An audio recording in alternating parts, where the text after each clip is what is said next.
But from a West Indies perspective, West Indies have won their last 6 completed home T20 internationals when batting first.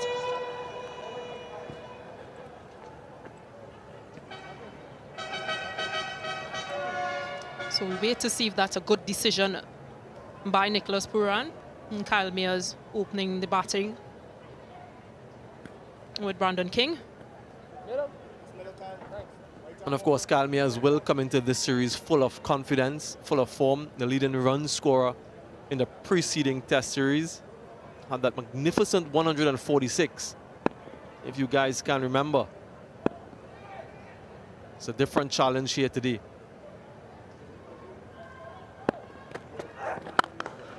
Off the mark immediately.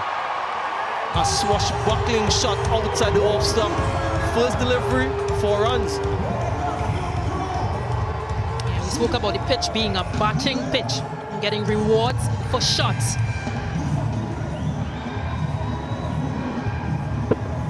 Pitched outside that off stump, given room.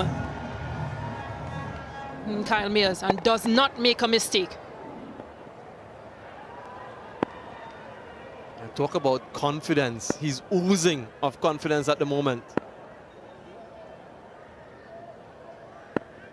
Taskin Ahmed will have to make that adjustment in terms of line. Goes again. Doesn't make the connection as well as he would have liked, but well enough to clear the infield. And the intent is quite clear. Of course, power play overs. You try to get as many runs as possible with the fielding restrictions. 2 fielders out. And third man on a deep square. So good shot in the end by Kyle Mayers. Outfield just a bit heavy as well.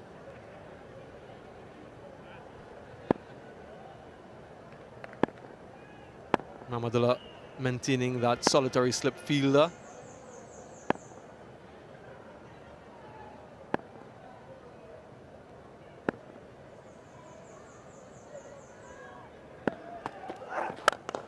Well, that is absolutely smashed. If he didn't connect the last one, well, he certainly connected this one. First 6 of the innings. They're definitely enjoying that. Yeah, pitched up delivery with fielding restrictions again. And Kyle Mayers gets the maximum. It was cleanly hit.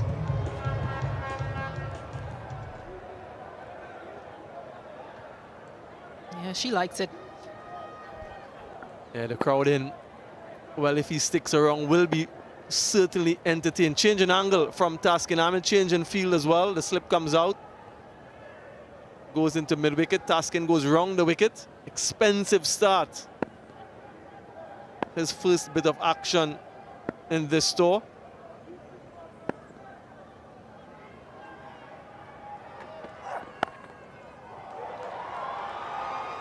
Anticlimactic end to the over. Just a single, 14 without loss. Ladies and gentlemen, at the end of the first over, West Indies 14 without loss.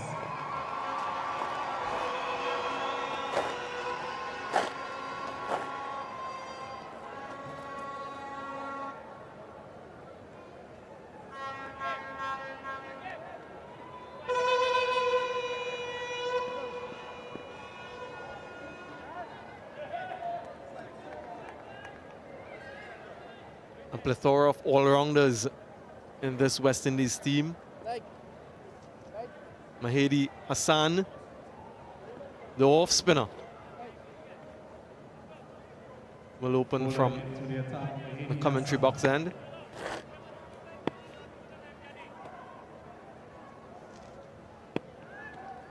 Long off and a very straight mid-wicket. His 2 fielders out. He has a slip. Rampage and Kyle. Long off or not, goes straight as a die. Another boundary to Kyle Mayers. Yeah, that's just too easy.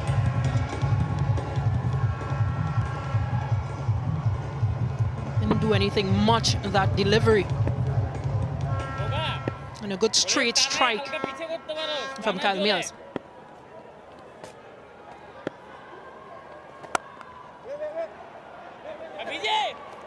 That's a much better length from Mehdi Hassan. A good bit of fielding as well. And when you're under the pump, this is exactly what you need from your fielders.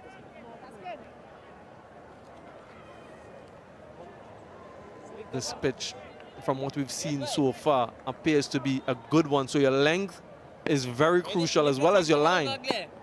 Margin for error, quite small.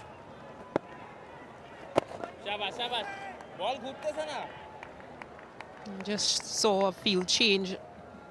Taskin Ahmed was at that backward point region. Shakib Al Hassan has now come to that position.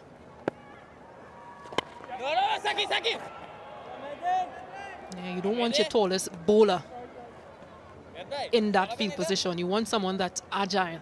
Yesterday we would have seen Hayden Walsh Jr. in that position. Good boy. Slip came out. Clean him up. Attempting a heave across the leg side after 2 dot deliveries and gets the wicket. Important blow for Bangladesh. Mehdi Hassan strikes. He learned from his first delivery that went for 4 runs. Bowled a much straighter length and got the delivery to get that breakthrough for Bangladesh. And Kyle Mears goes for 17, West Indies 18 for 1.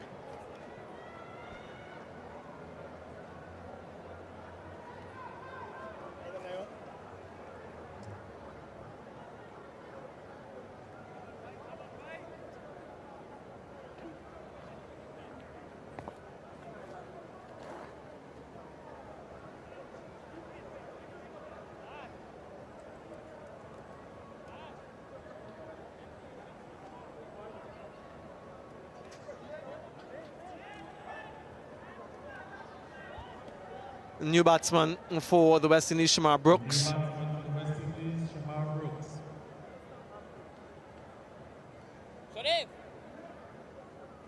Oftentimes we speak about matchups in T20 cricket. The off-spinner to the left-hand batsman. And he's made the adjustment really well, Mehdi Hassan, both in terms of line and length, and asked Kyle Mears to take it from the stumps.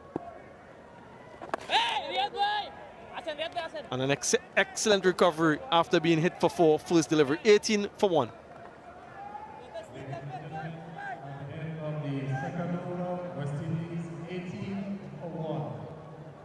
Also a reminder to ensure that the enjoyment of this cricket match by all spectators, we ask that you please show consideration. Yeah, good breakthrough for Bangladesh. Please ensure that Seeing the back of Kyle Mears. Brandon King and Shamar Brooks will have to do some rebuilding.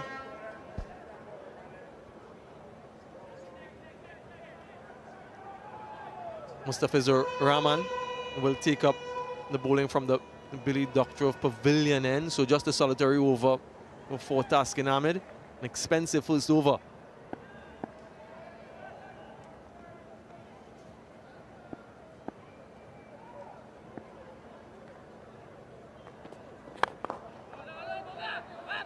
Such a skillful bowler, Mustafizur Rahman, particularly in white ball cricket.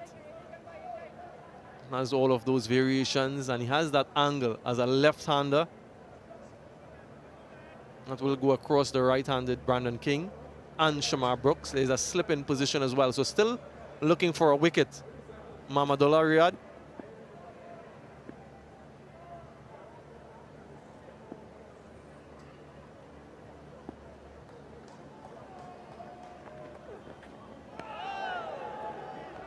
That's the angle. And that's what you want to see from your left-arm seamer. Yesterday we saw Obey McCoy being rewarded and being successful for that ball just coming back into the right-handers. Something that left-hand seamers can do very well.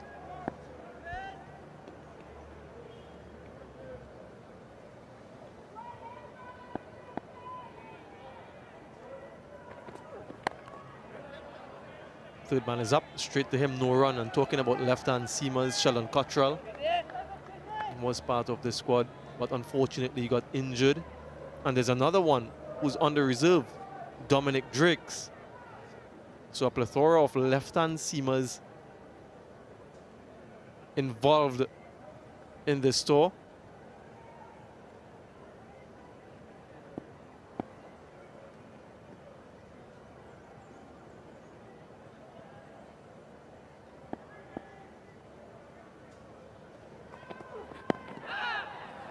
Another dot delivery, pressure mounts.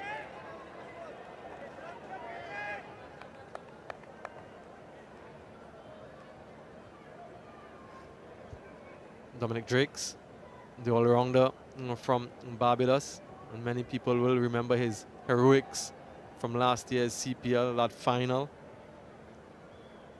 An absolutely brilliant game for him.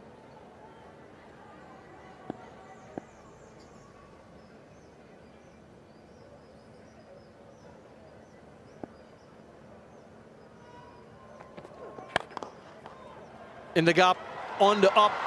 That's a really good shot. Was not a half volley by any stretch of the imagination. Pressure was building for dot balls prior. Well played by Brandon King. Played uppishly, but found that gap.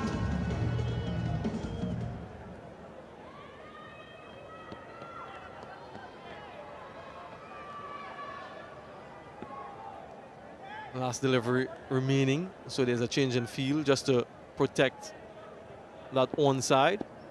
Additional protection. Just want to close this over out, Mustafizur. Similar direction. And it will be a similar result. So does not finish the over off well. Concedes 2 fours to end the third, 26 for 1.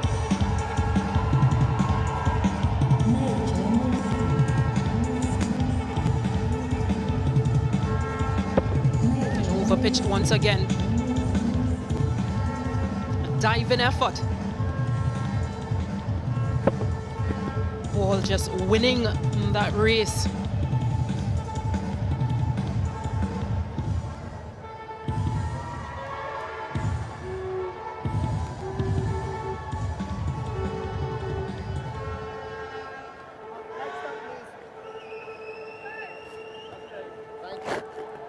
Shakib Al-Hassan, left and orthodox, 2 right-handed batsmen. And that conversation of matchups once again. So even after a successful over and just conceding 4 runs, Mehdi Hassan replaced.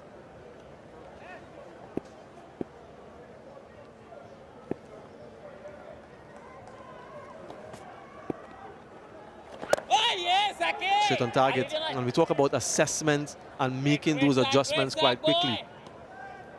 Come boys, come boys, come boys!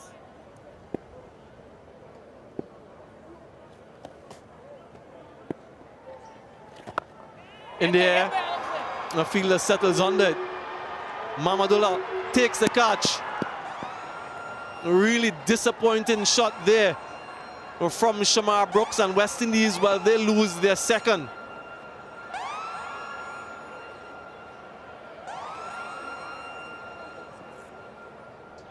Not sure the thought process in the shot, but trying to take on Shakib Al-Hassan. Gets more height. And an easy catch in the end. And Shamar Brooks scores without scoring. West Indies in a spot of bother in 26 for 2. Scores West Indies and 26 for 2.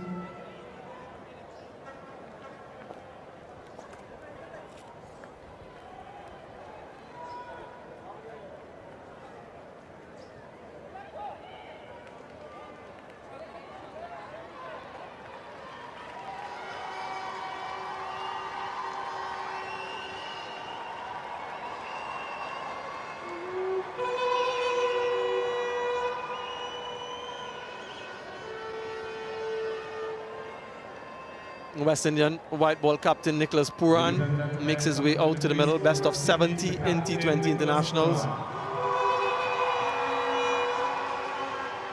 Shakib Al-Hassan very guileful, adjusting his length, making sure that you can't hit through the line. And Mamadullah, well, he made no mistake with that one. And similar to what we saw yesterday, a frenetic start, losing wickets at regular interval. We saw that from the Bangladesh innings in the first T20. We're seeing it here again today. No, lead it. This time from the West Indies.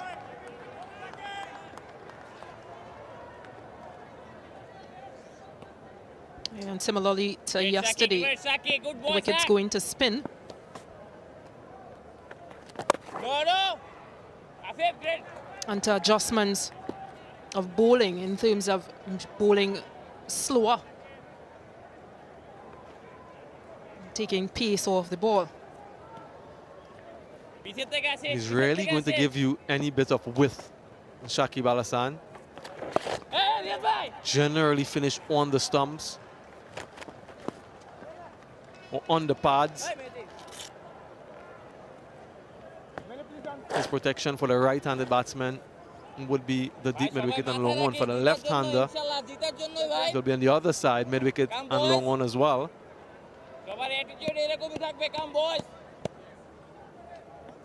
And a ring through the offside.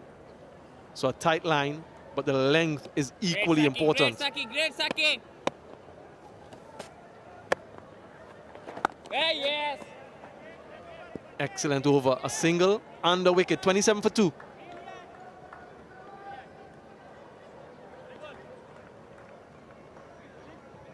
At the end of 4 overs, the West Indies are 27 for 2. Lots of all-rounders for the West Indies. Rovman Powell in some good form. And some power hitters at the back end.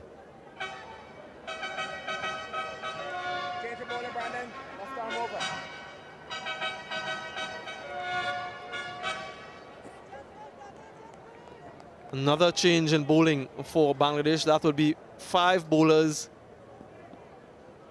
in 5 overs. Shariful Islam, the latest, and another left arm.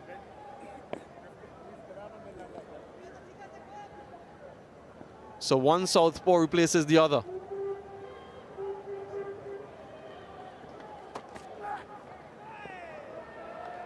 And good strategy as well from Shakib Al-Hassan, just not making West Indies batters get too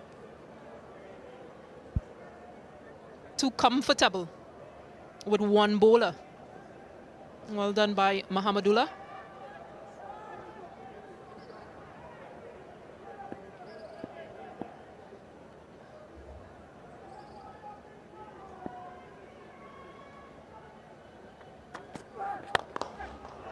What a shot. Exquisite from Brandon King. He's peppering that region.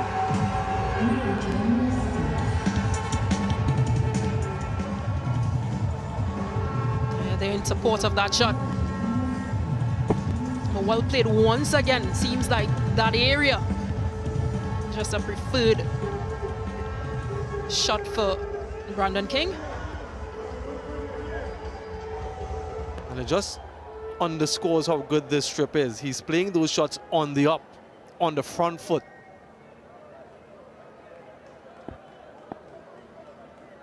Fortifies that area. Mamadullah with an additional fielder. This one is edged, 3rd man up, so he will get another boundary. Inadvertent, but he'll take it.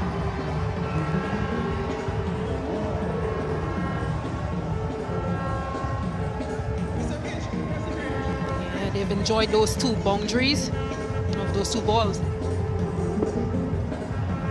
But again, given width, gets sufficient to go through that slip region. Brandon King. Yeah, needs some runs in T20 internationals, Brandon King. Strike rate has been a bit of a concern.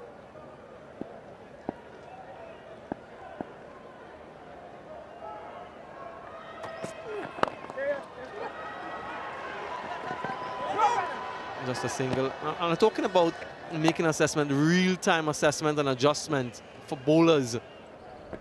Just look at the lengths that Mehdi Hassan bowled in that first over. The first one was full, hit down the ground for 4. And then look at the adjustments. Pulled his length back, so much so that he eventually got the wicket. Thinking on your feet.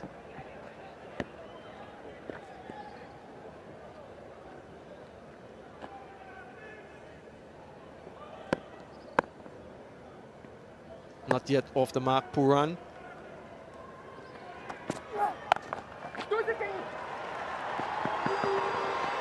Two is the call, will get 2.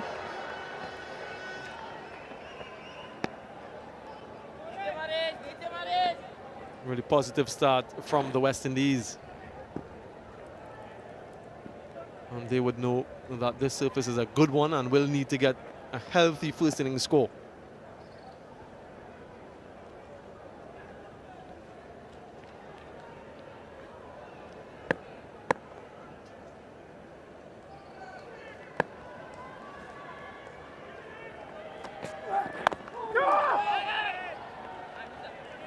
Five overs gone, 38 for 2. At the end of 5 overs, the West Indies 38 for 2.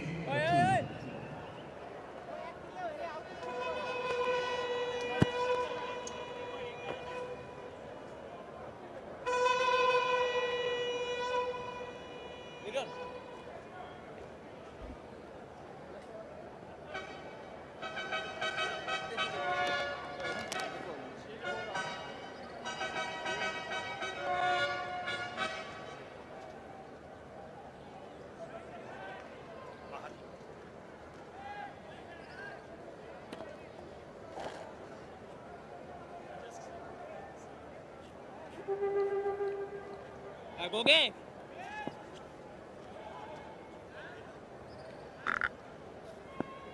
.38 for 2 after the end of the 5 overs. Mahdi Hassan continues. Good use of the feed, but will only be a single. Great. There is a man at long on.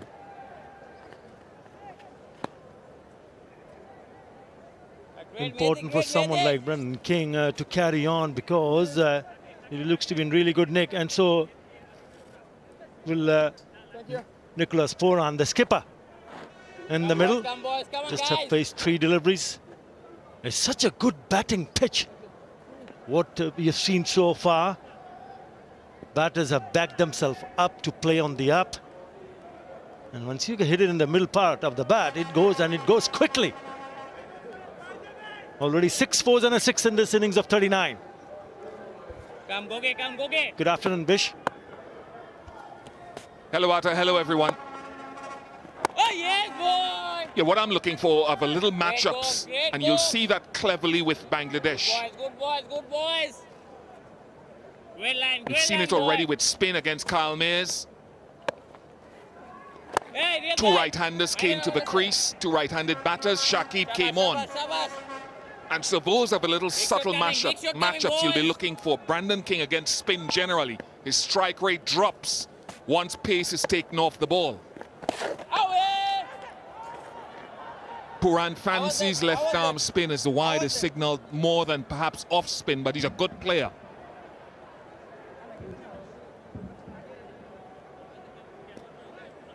Stumping. TV umpire to director. We have an umpire's review for stumping. I've checked the front foot. Fair delivery established. Can you give me your best side-on shot, please?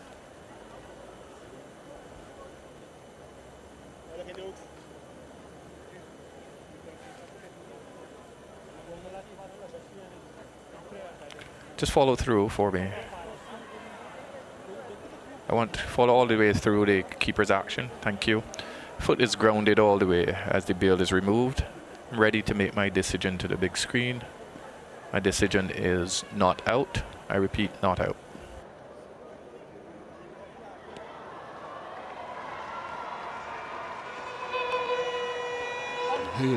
Clearly, the television umpire, Gregory Brathwaite.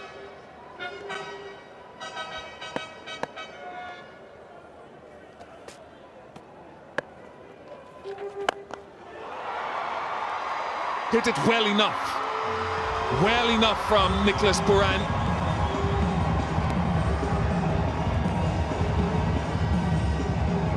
Heading against the spin and going over the top of the infield at mid-on. The idea was right. Even if you miss it in, you had enough bat on the ball to take it over the fielder at mid-on.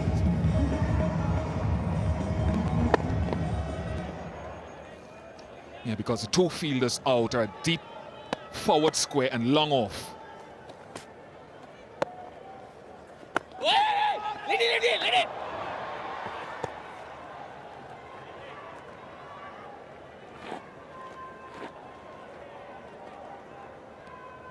বাইরে পিছে থাকিস একটা আছে হ্যাঁ গোগা শেষটা ভালো কর Pooran averages 46 since the end of the T20 World Cup last year. Been playing very well in T20 internationals and had a good IPL, solid IPL. West Indies will depend on him heavily. Power play concluded, 46 for 2. Ladies and gentlemen, Some big hits. It was Mahdi Hassan who picked up his first wicket. It was the length. But again, there's what we are talking about, hitting on the up. And then this Mahmudullah Riyad taking a catch of Shakib Al-Hassan's very first over. Brooks was the batter. 46 after 6. 46 for 2.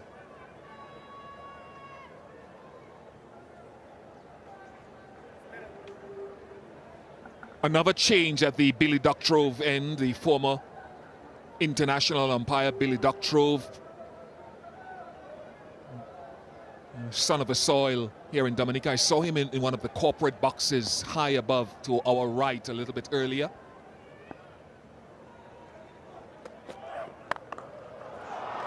Just one. And these are the little things. You've got to adjust your length now if you're tasking, and the other seamers maybe take pace off the ball eventually, because King likes pace on the ball. When you talk about him facing off spin, his strike rate drops to 104 from 132. Leg spin, his strike rate drops to 82. Left arm orthodox, 123. So that's what's ahead of the West Indian batsmen and their challenge.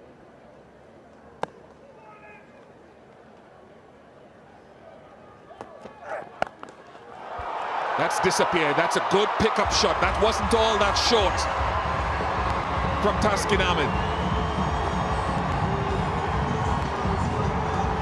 It went into the second tier. That is a cracking shot on a cracking pitch for batting. Have a look at that. Oh yes. Smashed it for the maximum. It's not also about only lines and length. You got to get both together in the right areas. Otherwise, you'll go for quite a few. Let's see what Taskin offers now.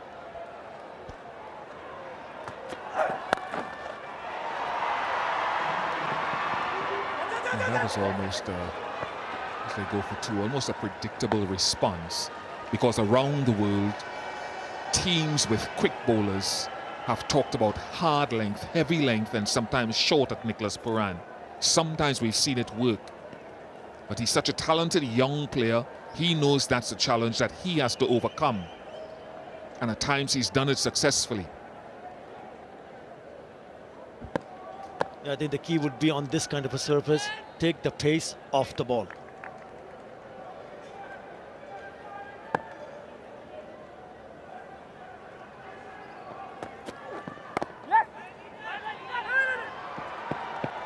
Bowled, just a single. It's important to realize what is happening in the middle for the bowlers if you're playing on a really good placid batting surface.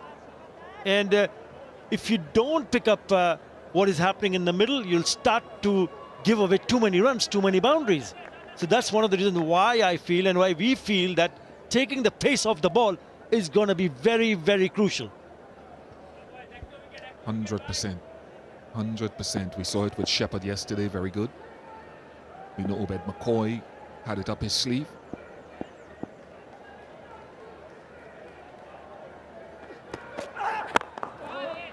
It's another important delivery. You heard Darren Ganga talking about it at the pitch report, getting a Yorker in. That's the other delivery which can be very, very good for the bowlers. If you get it right, you also need to get that right in the block hole. If you miss the length, it's a half volley or a low full toss. So that's beautifully bowled. So he's come back nicely, Taskin Ahmed. Already 10 from this over. And would want to finish off nicely here.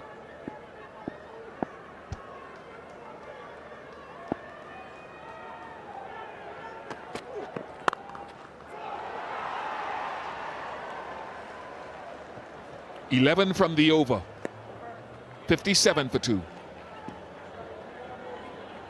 After 7 overs, the West Indies 57 for 2.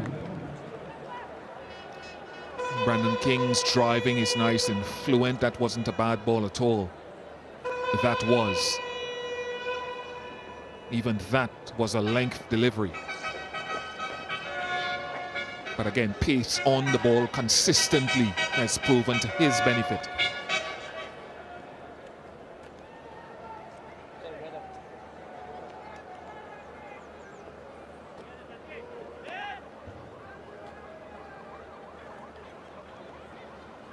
The other thing to note is the West Indies have to play in round 1 of the impending World Cup in Australia later this year. Bangladesh have already qualified for round 2. So there's no sort of reduction in your position, whatever the result of the series. So in many ways you can test your planning, fine-tune your planning, I should say, and play with some level of freedom. But each team will want to win.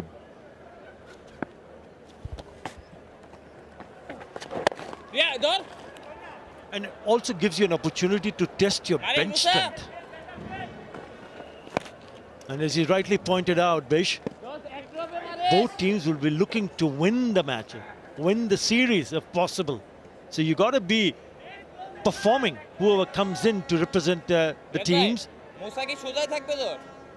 32, the partnership of 24 now.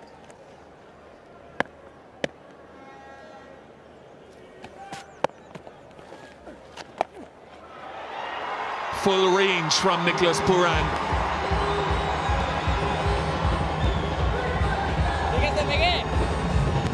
To be in there, very good touch.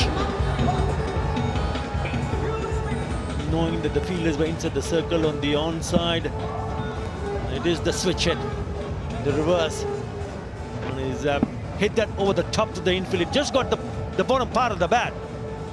But enough once again to take it to the boundary. Great boy. সামনে যাইতে পারে এটা মাথায় রাখিস সামনে যাইতে পারে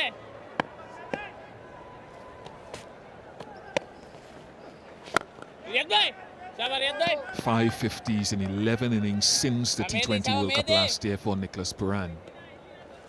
It's been a rich vein of form, but he'll want to utilize it. Almost. Good bowling. Really good bowling by Mahedi. I think he might have seen him coming, almost threw it past him. Yeah, he's a thinking bowler, Mahdi Hassan. Great Mehdi. Darted one a little bit too wide. Wait করে করিস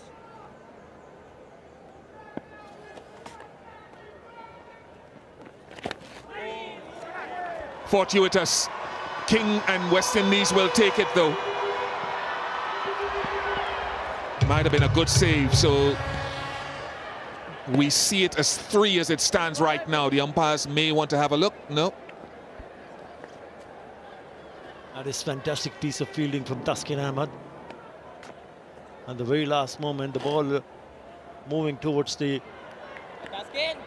boundary, but that is a great stop from him. Excellent work. I reckon he's okay. I reckon he saved the boundary. Fast bowler, what else do you expect? Knew it was coming, Bish.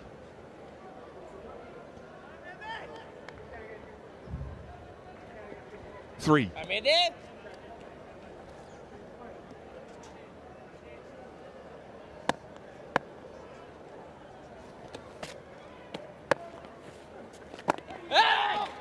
Well bowled. Very well bowled to end the over. 66 for 2. After 8 overs, the West Indies 66 for 2, 12 overs remain in the innings.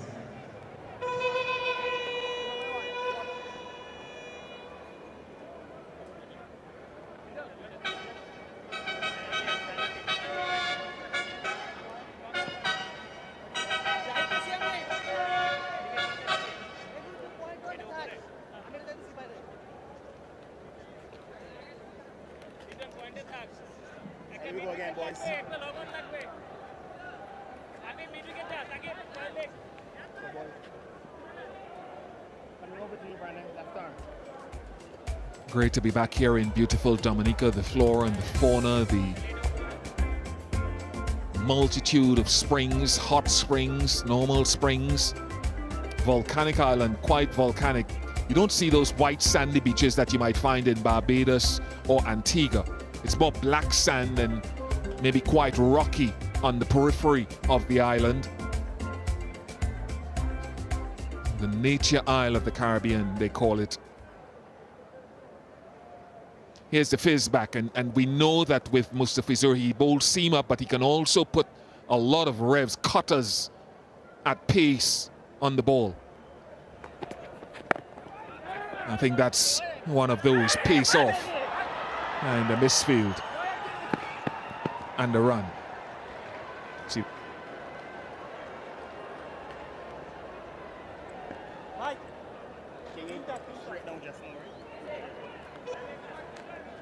Have a look at the wrist position, rolling the wrist. He's mastered that skill of making sure that he surprises the batters with those kind of deliveries, the slow cutters, supple wrist. Have a look at this. He just gets his wrist in such an unusual locked position, then unlocks. 2's the call. No. And it's because of his ability, it's an unusual ability to really lock the wrist, subtle change of the grip. Generally, he gets so many revs on it, and with that forward spin can get dip as well. And at times it can come through at a greater pace than some other people's off cutters or cutters. And then he can also has the ability to bowl seam up in the air. Fielder getting underneath it. It could be a great catch. Oh, he takes it, but then had to flip it back because he was going out of the boundary rope. That is a great effort.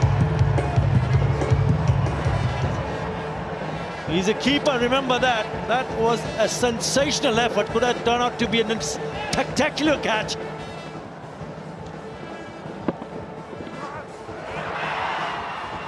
Peripheral vision, as Atar Ali Khan said, he would have had the boundary marker in his peripheral vision. Great awareness. His momentum was taking him over the boundary. Outstanding save.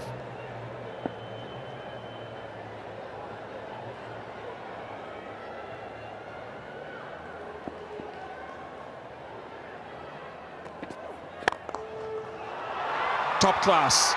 It's that drive, the length. That's a poor ball from the Fizz. Wide, full, 4.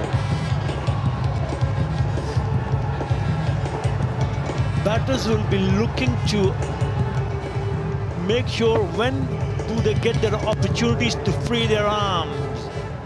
And when they get that opportunity, they go and grab that with both hands. That is a very good shot. Over the top of the cover fielder, 4 more. Get your length right. Get your length right. Don't get into the gun mouth. of the batter.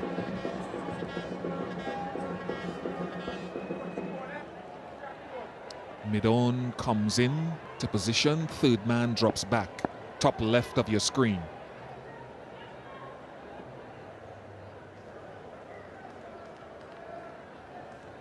So does he go more off stump with a better length on it?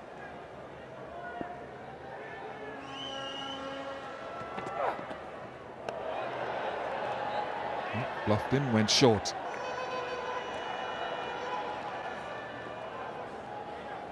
Changing the field again with the use of that short ball. Fine leg now comes up, mid-on drops back to long on.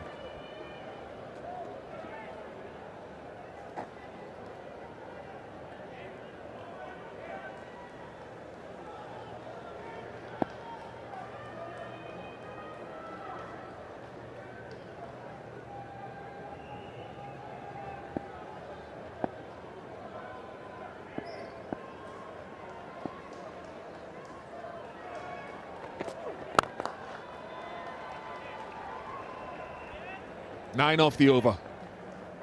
75 for 2. After 9 overs, the West Indies are 75 for 2. What a gorgeous sight. And I wasn't referring to the progress so far necessarily, just the shot of the waters flowing. Not bad from the West Indies, though. 75 for 2.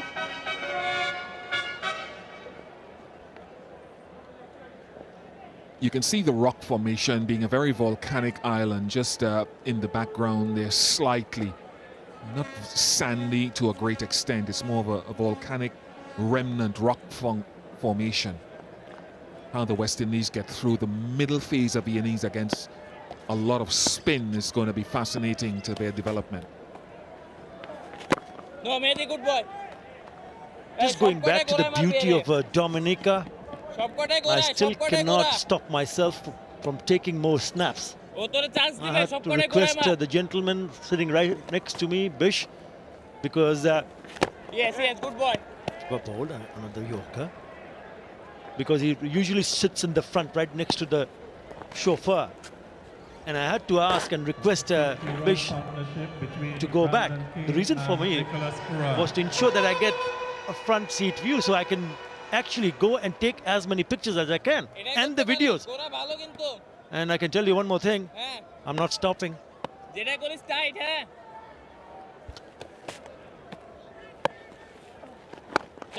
Such a picturesque island, and if you ever come to Dominica, I won't tell you the name of our accommodation. I'm not allowed to give branding on air, but if you can find out where we have been staying here in Dominica, you will want to visit. It is absolutely magnificent.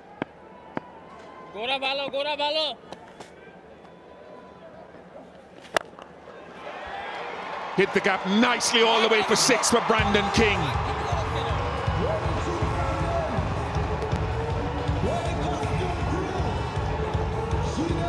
Picked that length very quickly. He was in the slot, went with the spin and cracked it all the way for the maximum. Brings up the 50 partnership. With that 6 is 57. It just got 50 partnership a little while earlier, but another very good shot. He looks to be in fine touch.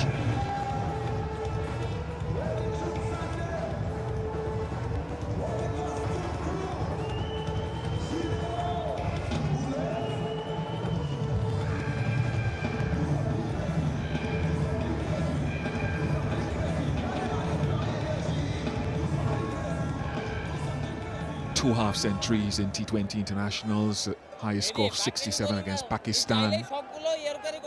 In Pakistan, I think, last year, and half century against England in January in Barbados.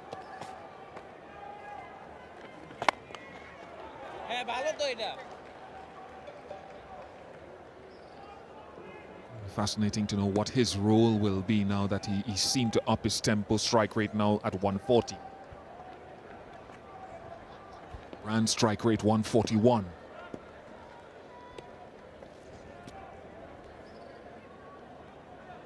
Left and right hand combination it, in the tight middle put for it. West Indies, working very good. That's what they need to use, Atta, to disturb the myriad of bowling varieties in the opposition. 85 for 2 at the halfway mark.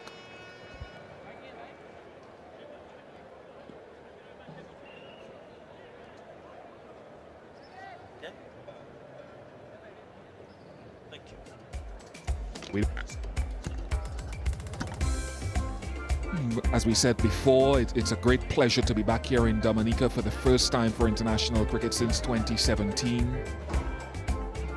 The culture is quite unique, very Caribbean, but in its own way very unique, and the ecotourism, definitely something unique to this wonderful island.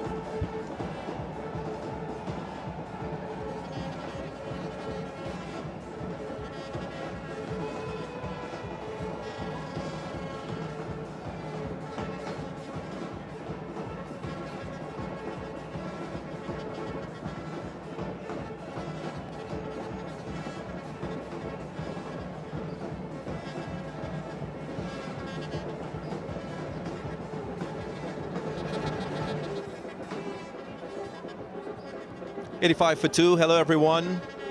Alongside me, Sir Curtly Ambrose, to take you through the next couple overs. Goes into the gap, Nicholas Pooran. He's timing the ball crisply.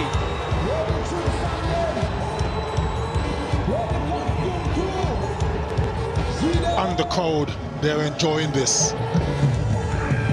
Nicholas Pooran, the West Indies captain, and Pooran King really taking a liking to this Bangladesh bowling. 89 for 2 at the moment. They both are playing extremely well.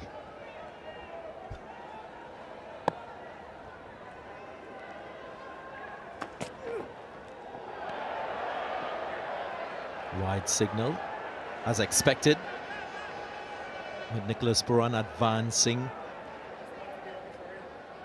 Shariful Islam opted to go very short, and because of that went too high. And that's what Nicholas Pooran is very good at. Very early in an over, he will put pressure on the bowler. Just have a funny feeling that's the style and culture he's trying to develop in this West Indies T20 international team. Good thinking by Shariful. Saw Nicholas Pooran advancing down the track. Decided to pitch it short, but unfortunately for him, it was way too short and, of course, way too high.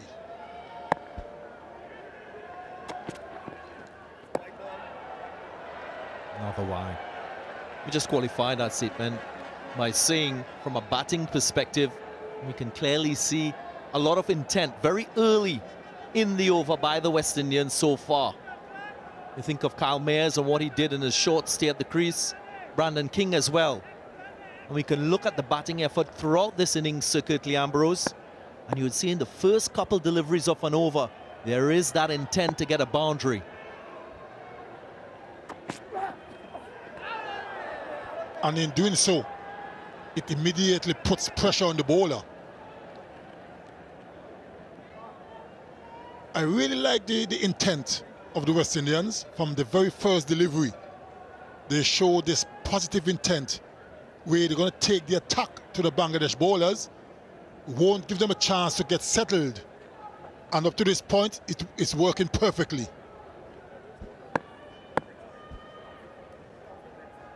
Coach Phil Simmons on the left of screen.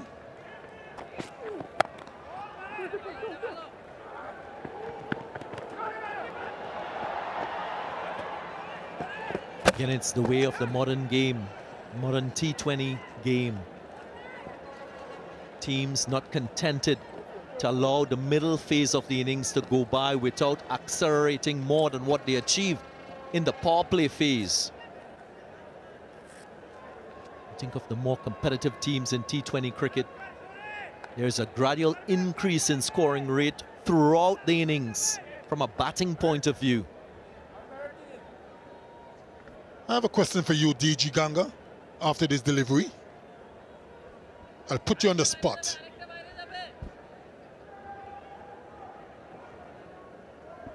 Adjustment to the field. Third goes back to the boundary line.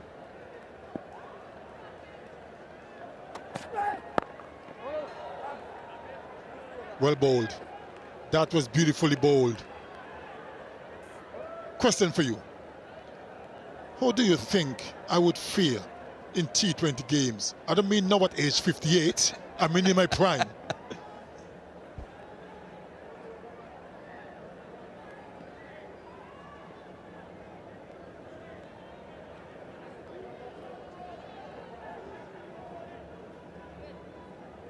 Think of someone like a Rishabh Pant, what we've just seen from him in that test match against England.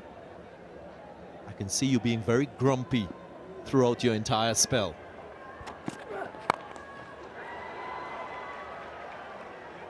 I say that because of his ultra-aggressive approach. He's quite unorthodox in how he bats.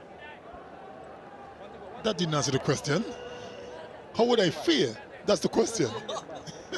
I thought you asked me which batsman you will fear. No. Fear never entered my mind when I'm bowling. I just want to know how I would fare against, if I was playing T20. Not at age 58, in my prime.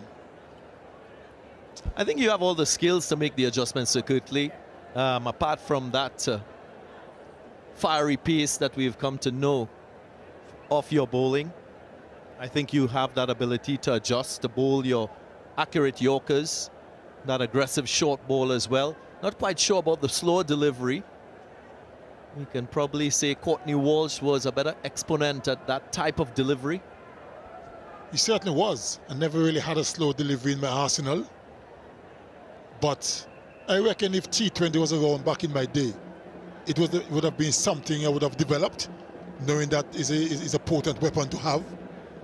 But I think I would have done okay in T20. I mean, I will get my licks from time to time, obviously, but I think I would have done okay enough.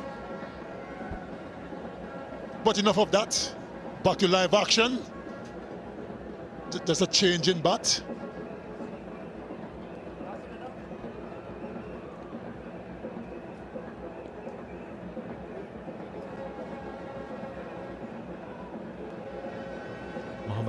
Mahmudullah just sharing a word of advice with his fast bowler, Sharful Islam.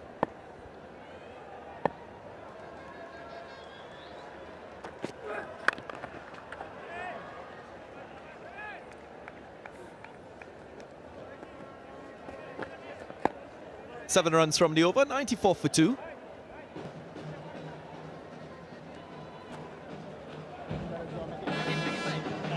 After 11 overs, the West Indies 94 for 2, 9 overs remain in the innings.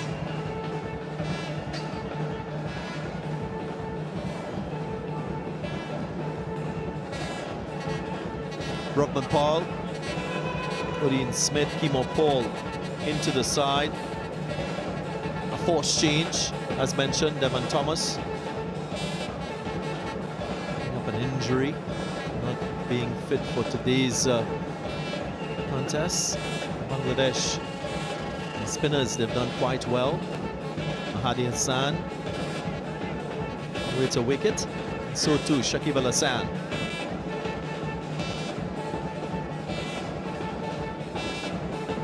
Very unfortunate for Devon Thomas, picking up the slight injury. Kept very well yesterday. Took a couple of good catches, particularly of the spinners.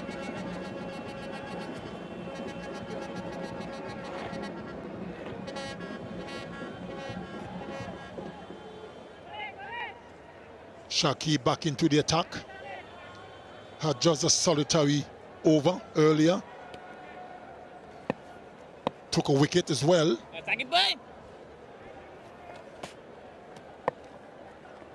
No, Sak. Shabash.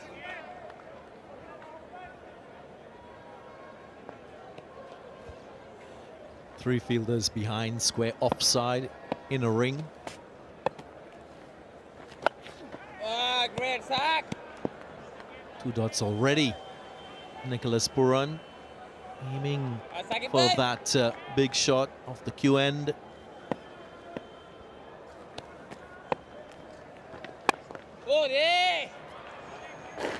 Another single added for the West Indies, and of course, if you've been paying attention to the uniform worn by the West Indian players, West Indies wearing their new T20 international shirt, designed by West Indies official team apparel partner Castor. Shirt goes on sale, of course, on the Castor website, as well as selected retailers, including Fan Zone in Trinidad. And that will be available ahead of the India T20 International Series on July 22nd. Free hit. What a delight to have as a batsman in T20 cricket.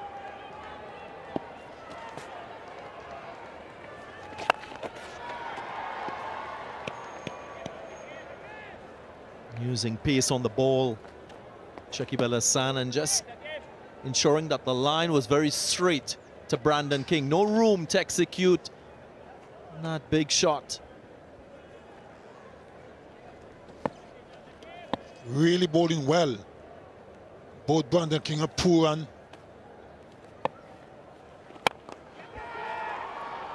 Just short.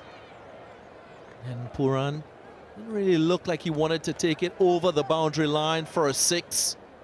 Just chipped it.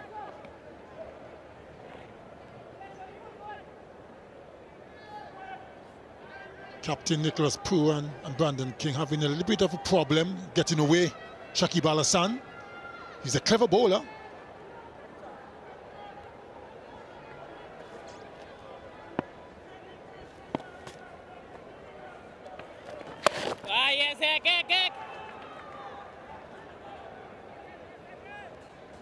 Let's also reinforce the point that Ian Bishop and our fellow commentators were making earlier on. Pace off the ball, the way to go as a bowler in these conditions.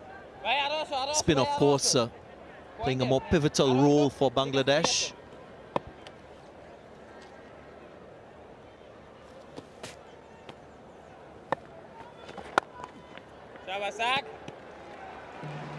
Another very, very good over from Shakib Al-Hassan. 100 comes up for the West Indies. 12 gone, 100 for 2. The 100 is up for the West Indies. The West Indies 100 for 2 after 12 overs.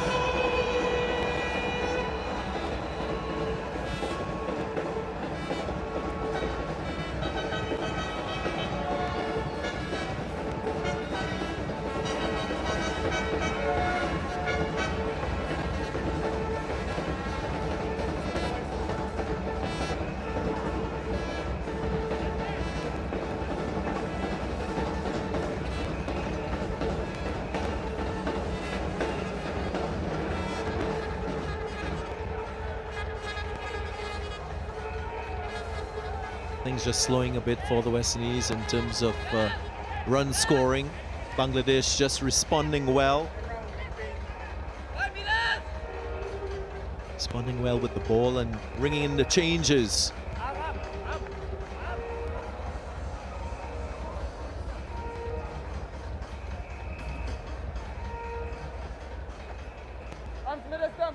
Mosaddeq Hussain, new bowler for Bangladesh. More investment in this style of bowling in these conditions.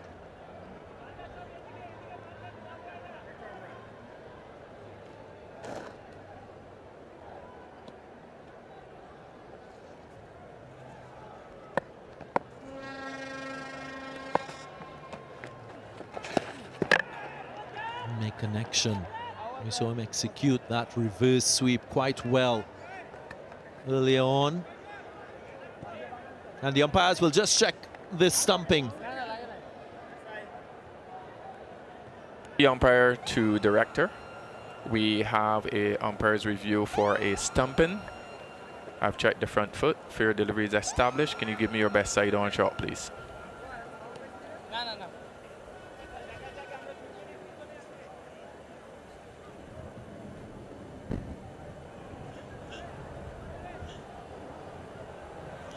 Foot is definitely out of the crease. Bat's in the air. Bat's now grounded. Thank you. Bat is grounded when the stumps are broken. Ready to make my decision to the big screen. My decision is not out. I repeat, not out.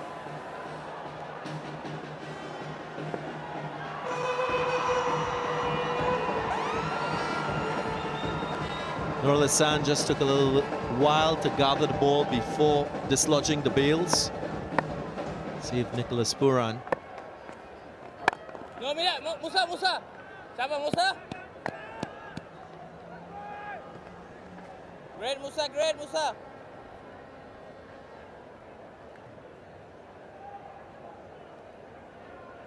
As expected, a healthy diet of spin from Bangladesh.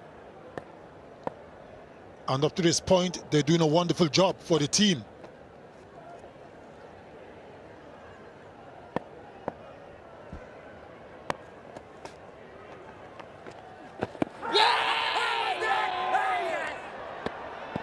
Given. Nicholas Pooran again attempting that reverse sweep. Reviews the decision straight away.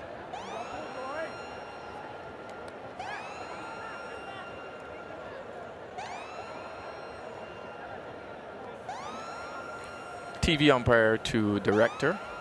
We have a player's review for LBW. The original decision given is out. I've checked the front foot. Fair delivery established. Can we move on to front on, please?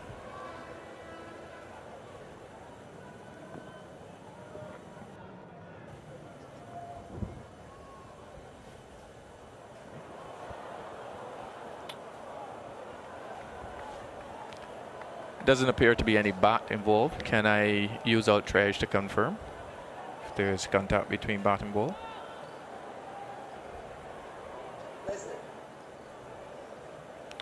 There's a gap between the bat and ball. Satisfied there's no contact between bat and ball. Can we move on to ball tracking when ready?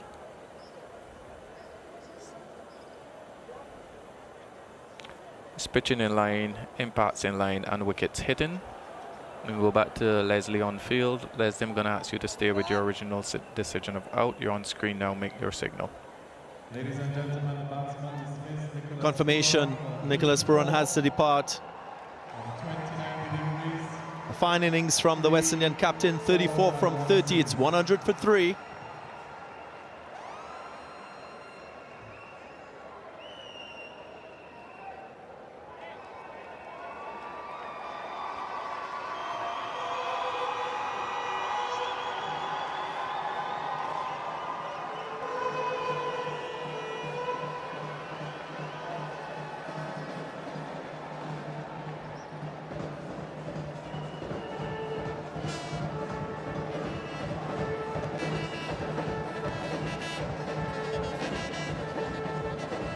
Ladies and gentlemen, the new batter to the crease, Rovman Powell.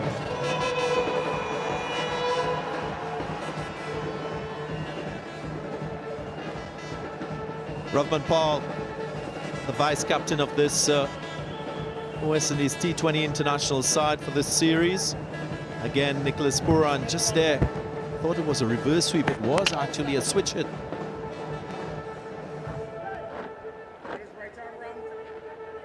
Bhai 20 seconds, you can do it.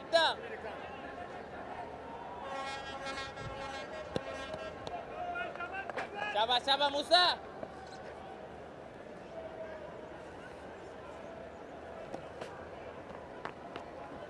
No, bhai. Yes. Shaba Musa. Rovman Powell Great Musa. scored that fine T20 international century against England earlier this year. Oh yeah! Great Musa. Can be a dangerous customer, Rovman Powell. Very destructive when he gets going.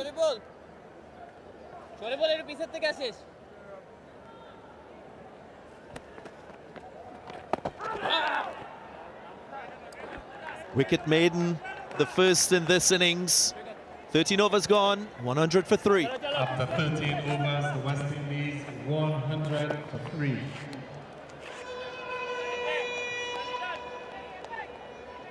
Ladies and gentlemen, to ensure the enjoyment of this cricket match by all spectators, we ask that you please show consideration and respect for your fellow fans.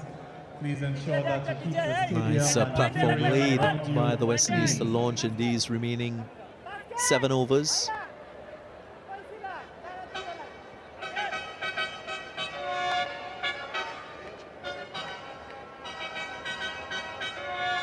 Pooran and King still there on 45, eyeing up another half century.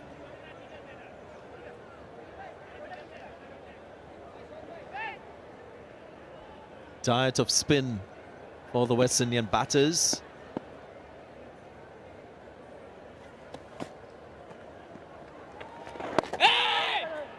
The spin bowlers have certainly slowed down the scoring rate quite a bit. 6 overs of spin so far. Only 38 runs and 3 wickets. When I compare that to the seam bowlers, 7 overs from the seam bowlers, 62 runs and no wickets. Great job by the spinners.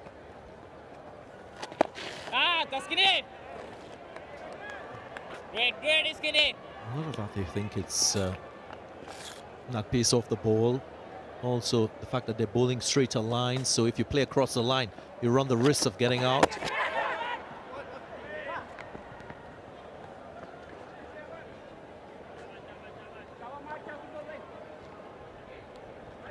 Generally speaking, West Indian batters like pace on the ball. This man in particular.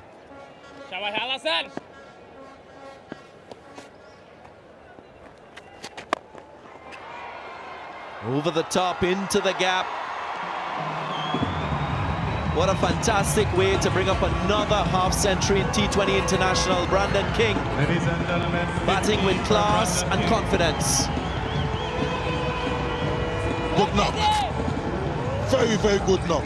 Strong through the offside. That extra cover region fancies that area. Another T20 50 for King.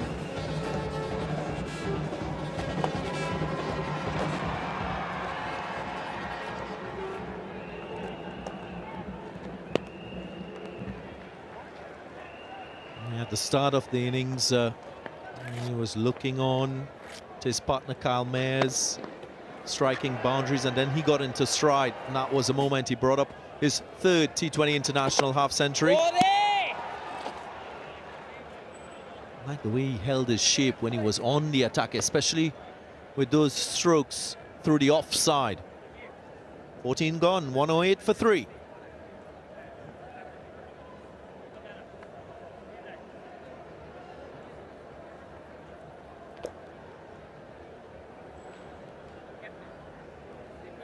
After 14 overs, the West Indies 108 for 3.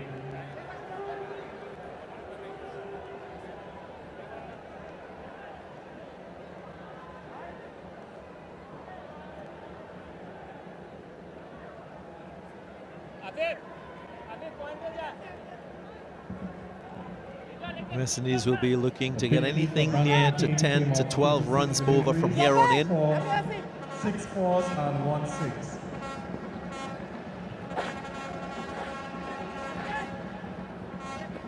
Seam bowler back into the attack. Mustafizer, they haven't bowled well so far in his innings. So it's about redemption at this point. But I'm quite sure that both Brandon King, who is in good form, and Powell, who just came to the crease, would relish the seam bowling. As you quite rightly mentioned, DG Ganga, the West Indians love the ball coming on to the bat. And also credit to Mahmudullah, because he bowled his 5 bowlers within the first 6 overs of the innings. He got a feel as to the form of his bowlers on the day. Here's the fizz. Outfield not very fast. We've had a lot of rain here in Dominica.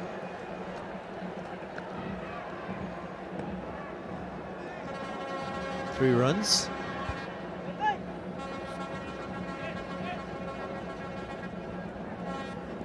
And I mentioned that approach and using your bowlers early because we saw that from Nicholas Pooran in that first T20 international. That had a no result. 5 bowlers in the first 6. Gives you a better chance of knowing the form of your bowlers, which bowlers will bowl the last few overs of the innings. Because these days you have bowlers who can bowl across the 3 phases, so got to choose your best in-form bowler on the day.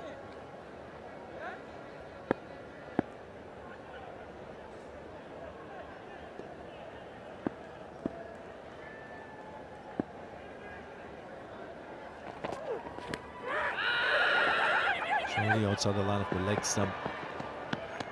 Well, today is a very special day for a special man from this country, Dominica. He's got a stand named after him, Billy Doctrove. Well, he is a former Test umpire. He celebrates his 67th birthday today.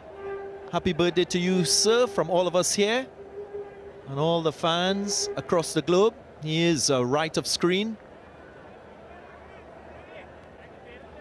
His country's first Test umpire. His country's first FIFA referee.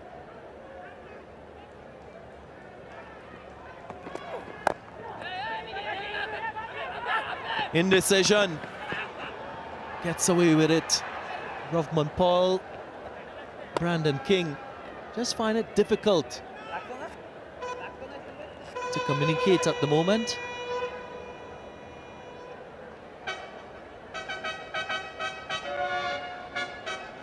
Would have been out by a long way had that hit the stumps.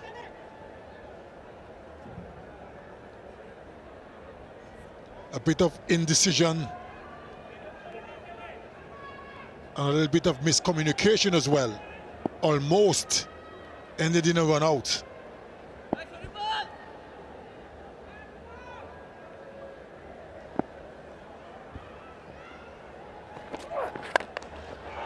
Pulled away. Clubbered through that deep mid-wicket region. Pooran and King is seeing it big like a football. That's exactly my point, DJ Ganga. The West Indians love the quicker stuff. The ball coming onto the bat. That was a short delivery. And the kind of form Pooran King is in, he wasn't going to miss out, and he didn't. And clobbered it. One bounce into the fence at the mid-wicket region. And immediately, a field change.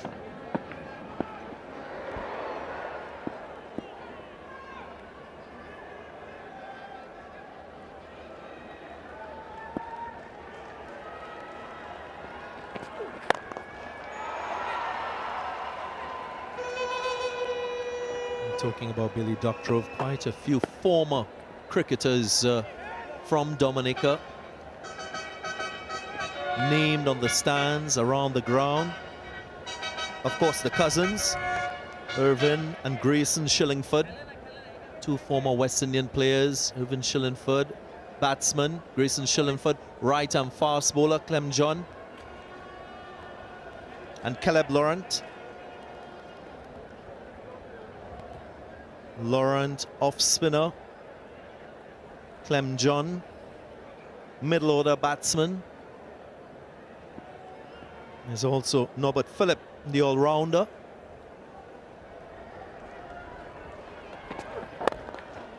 More recently, Thomas Kentish, the right-arm off-break bowler and right-arm batsman, having his name on a stand here at the Windsor Park Sports Stadium. 15 overs gone, 119 for 3.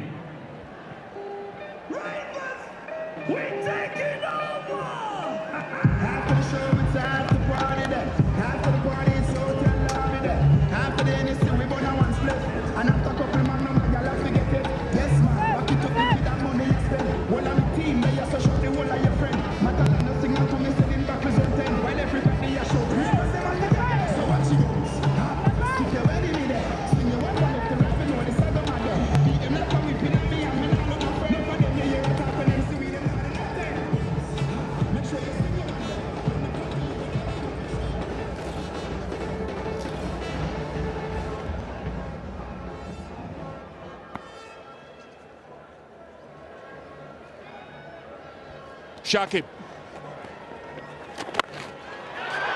Powell hits this one. Muscularity takes it over the boundary for 6.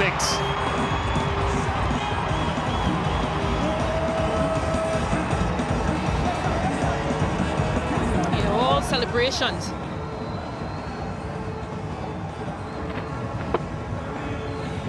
Gets under this in delivery. Rovman Powell. And a good hearty strike. Shakib's last over.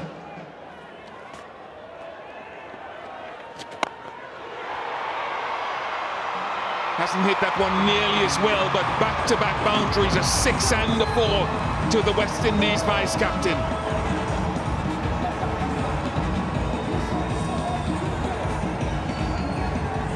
Power hitting at its best. Hammered. Past mid-off.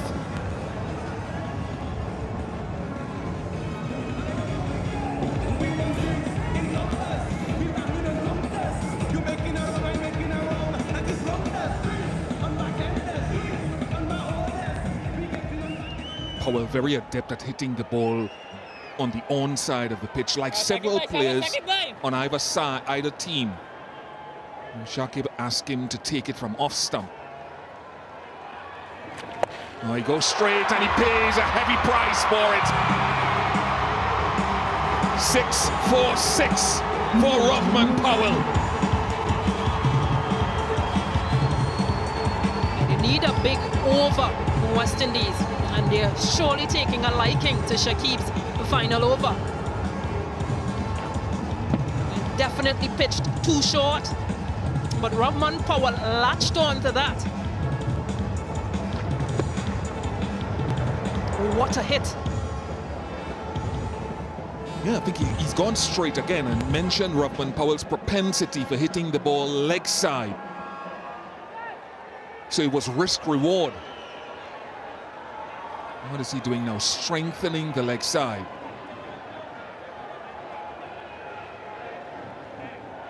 With a short backward square. No, he's changing it. He's taking the short backward square back to the offside. Shariful has just run maybe about 60 yards. There he goes again.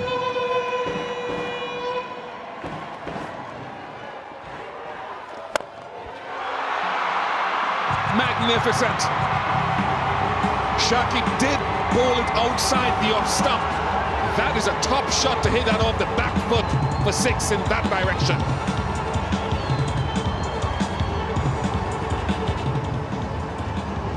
Stood his grounds.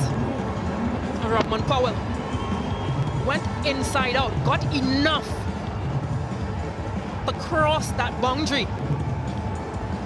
He's really taking a liking for this Shakib's over. 22 runs thus far.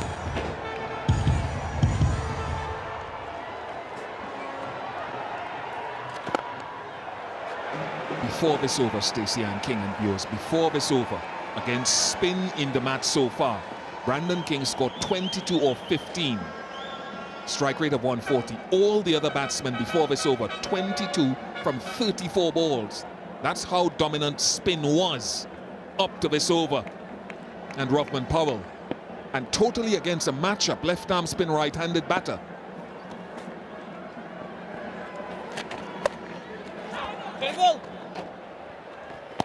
Anticlimax. Dot ball to end the over. 1-4-2 for 3. After 16 overs, the West Indies 142 for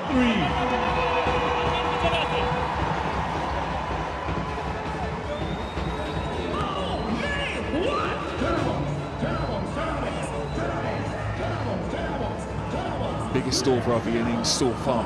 23 from it. Shakib is now completed. That over spoiled his figures. 1 for 38 from 4.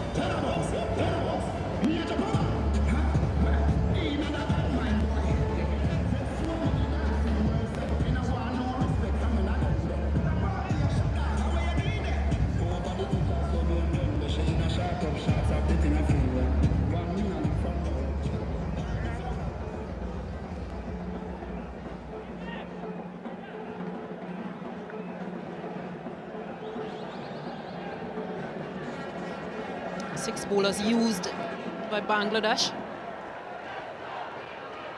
And Taskin Ahmed, very expensive, 25 of his 2 overs. Mustafizu still has 1, Sharafil 2. Mozadiq just bowled 1 over. 4 boundary riders on the leg side.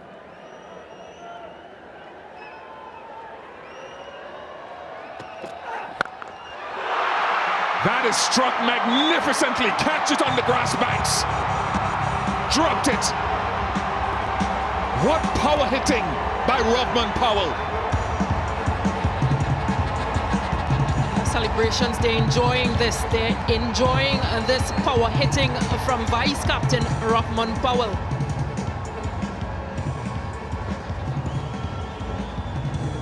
Taskin has been expensive, but he cannot pitch up there to Rovman Powell. What a hit. He was trying to back himself, Taskin Ahmed, with the 4 fielders on the leg side boundary and slightly hitting into the wind, but the power of Powell too much. Now the options available to him, he can try his Yorker, his straight Yorker. He's actually shifting his field now. Only 3 deep fielders leg side, a deep point, deep extra cover. So he's giving himself options of full and wide, or into the pitch, or straight. That's gone for 6. Quick hands. Powell has gone to 42 from just 16 deliveries.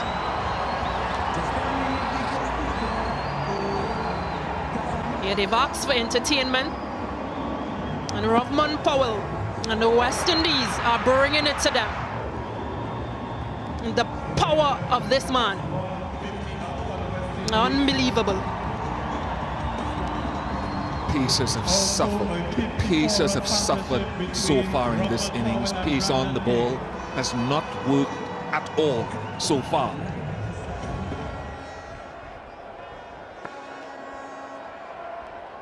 And perhaps,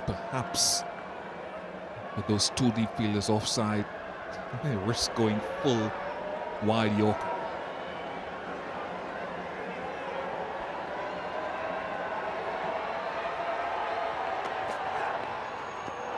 There he goes for that wide Yorker, but too wide. Yeah, good thinking, but you have to be aware that you can't miss your length either.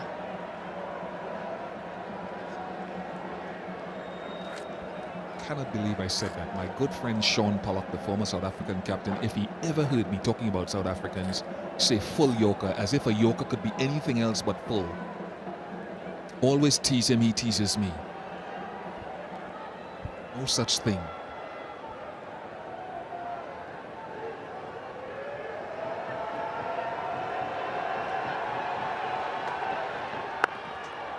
Nice pace off. I think Bangladesh have recognized a touch too late with their seamers that they need to change it up more. Yeah, having variations and being able to execute it is another thing. So Shepherd did that well yesterday. Bangladesh, on the other hand, haven't used much of their variations.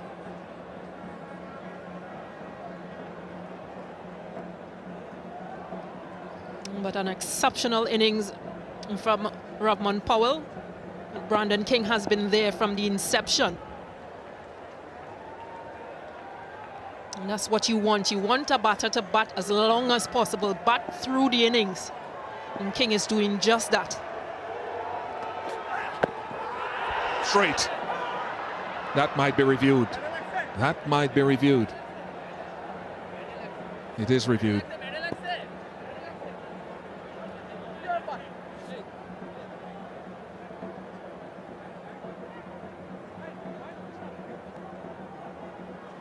TV umpire to director.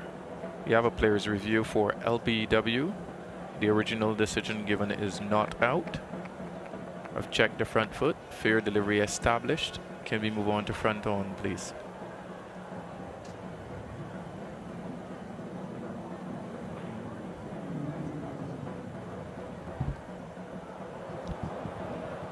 can just rock and roll that for me.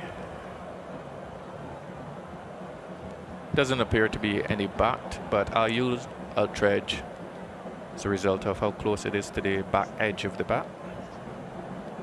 Just to confirm. Forward. Yes. There's a spike as the ball is next to the bat. I'm satisfied that there is contact between the bat and ball. I'm going to go back to Leslie on field. Leslie, stay with your original not out decision. You're on screen now. Make your signal. Confirmation that the decision stands. It's not out. And there was some bat involved. I think Taskin actually reviewed that. He's not allowed to, but he actually reviewed it before the skipper.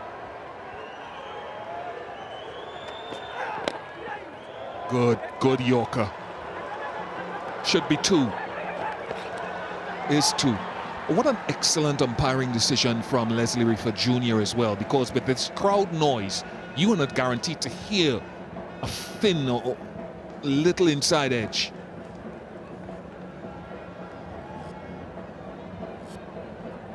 Shows you how bad us fast bowlers are at reviews. Taskin reviewed it himself.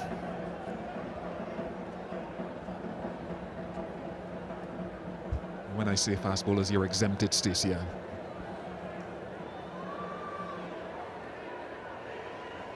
Yep.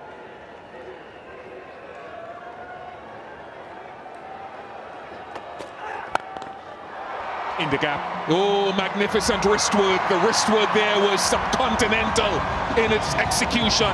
1-6-2 for 3.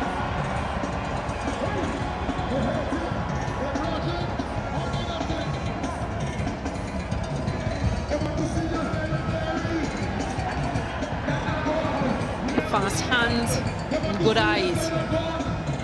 Yorker length delivery.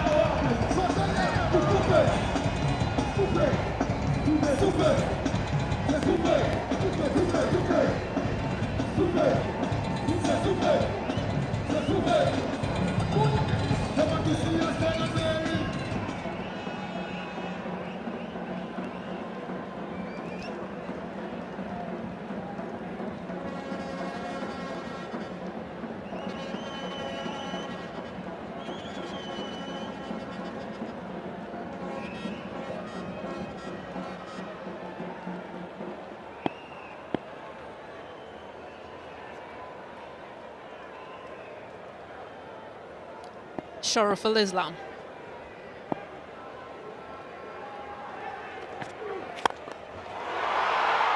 I don't think he's actually nailed this. Shakib takes an easy catch. And Brandon King's good innings comes to an end.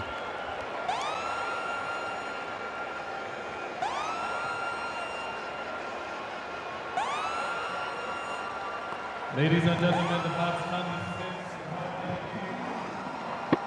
He just seemed to have rolled his fingers across that delivery. Sharaful Islam. And didn't get enough on it. Brandon King could only hold out to Shakib Al Hassan in the deep. But a much needed breakthrough for Bangladesh. Brandon King 57. West Indies 163 for 4.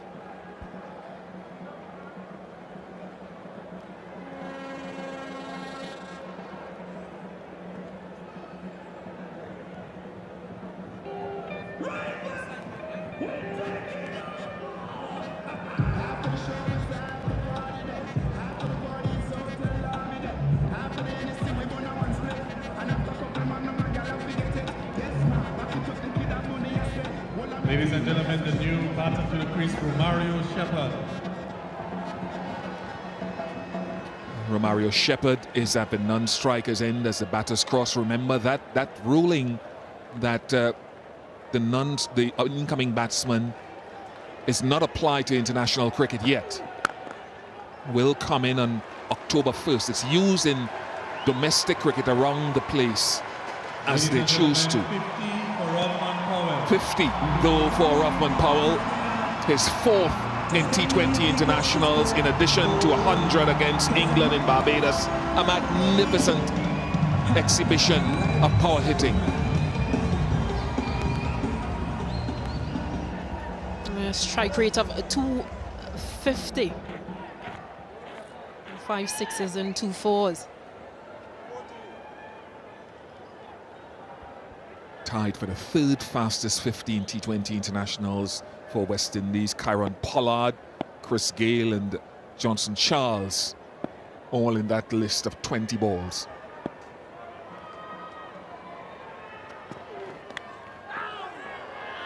There was a noise. There was a noise.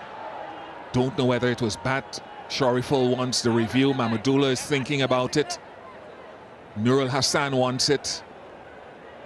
And they decide against it. Good from Shariful Islam so far, though.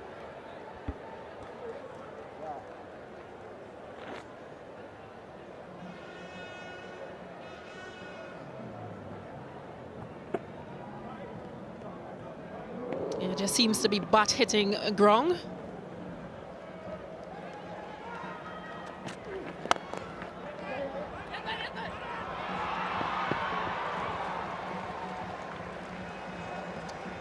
Cheeky run, but you can see the intent by Shariful Islam to bowl full on that outside off stump, just to force Shepherd to play into the offside.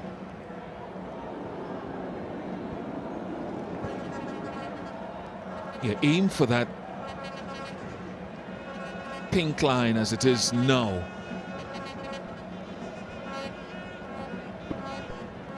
Confirmation of bat hitting ground.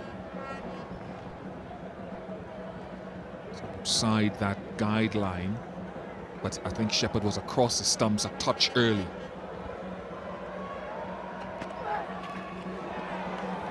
This is good. This is excellent from Shariful. Just 2 off the over, and we've talked about how the seamers have travelled today.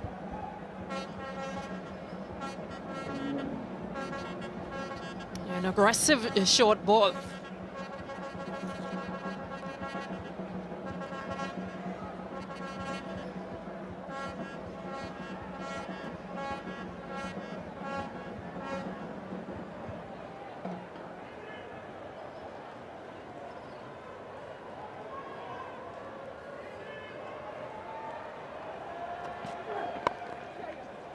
Very good over. Very, very good from Shariful Islam. Just 3 off it. 166 for 4. After 18 overs, the West Indies 165 for 4. Rovman Powell 50 came off 20 deliveries with 2 fours and 5 sixes.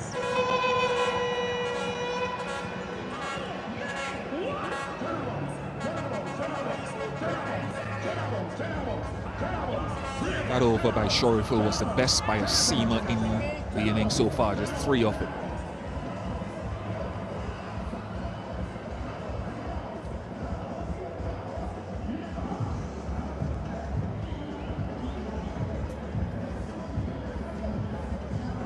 It's interesting, Mossadegh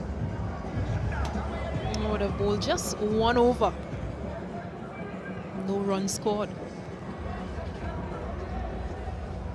And gotten the breakthrough as well. Wicket maiden, and has not been introduced again. Shows good bowling options for Bangladesh, but I think I may have brought him back. Yeah, the only thing they would have looked at, and come back to it, Mustafizur. 4 fielders deep on that leg side. Should be a wide if it hasn't hit anything.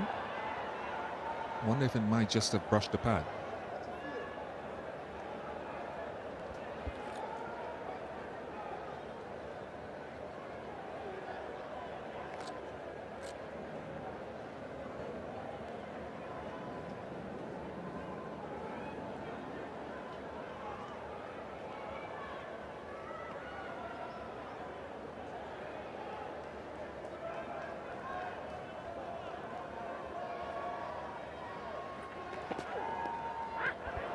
This time, I thought the previous one was a wide. But to your point about Mustafizur, he got Nicholas Pooran out. So that would have been a kind of matchup that they would have been looking at the off spinner to the left-handed batter. And thereafter, there were two right-handed batters at the crease. So they perhaps did not trust him bowling at the partnership of Powell, the power hitter, and Brandon King. Now Shepherd. Whether you agree with it or not, I'm just saying that might have been the theory. Wide again.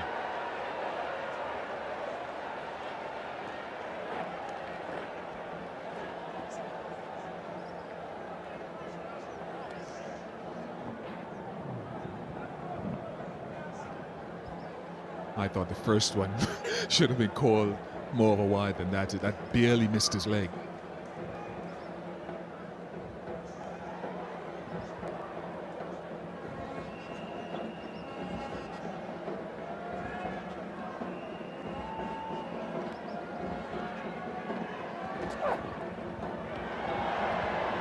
Just for our viewers, what Mustafizu was trying to do with Rovman Powell is trying to get him to hit into the wind on that leg side, and with the 4 boundary riders on that leg side.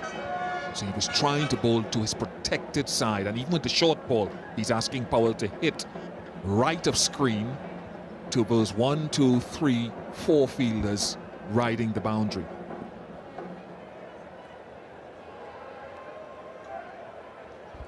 Two Delhi Capital boys facing off against each other.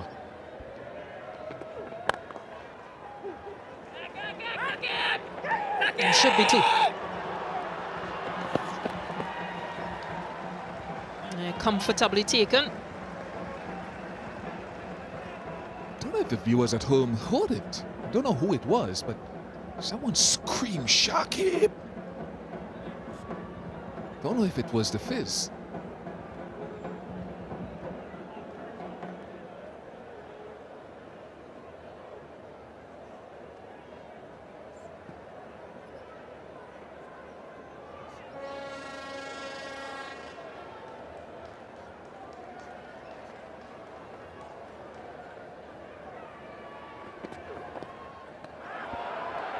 Wide again and again. You can understand what Mustafizu is trying to do based on the feel that we describe.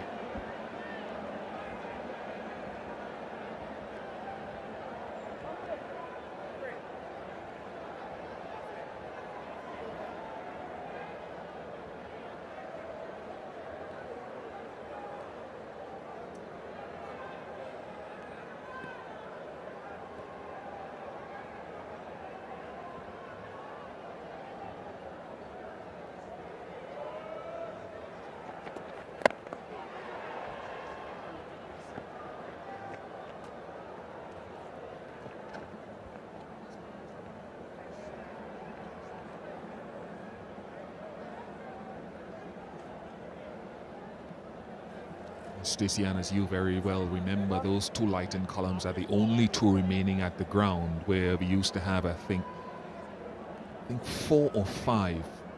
And over on the grass banks, as I mentioned yesterday, there used to be one that cast a shadow at a various point in the day, and the crowd that is huddled over there used to line themselves up in the shadow of the lighting columns to get shade.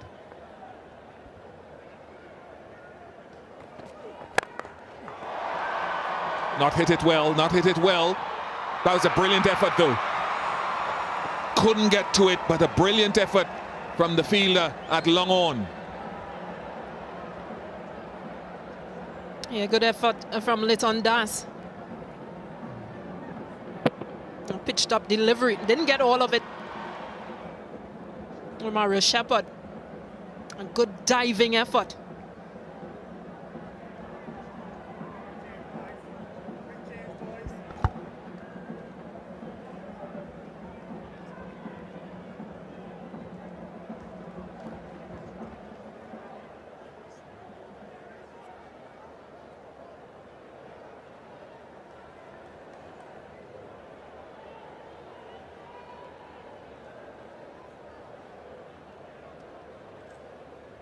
From the wides, we've seen these last 2 overs be fairly good from Bangladesh, Shariful and now the Fizz.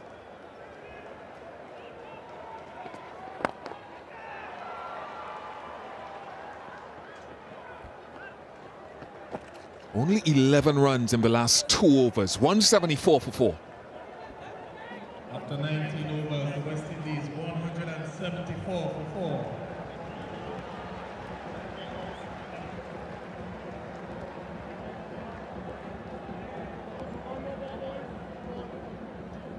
Nope.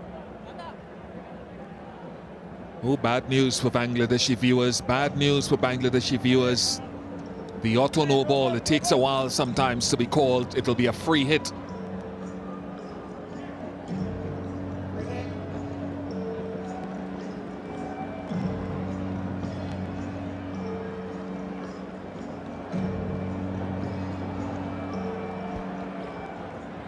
A late call, but evidence of what has been called a no ball.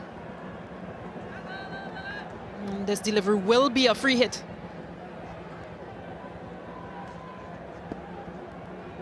And took a single, so field can be changed.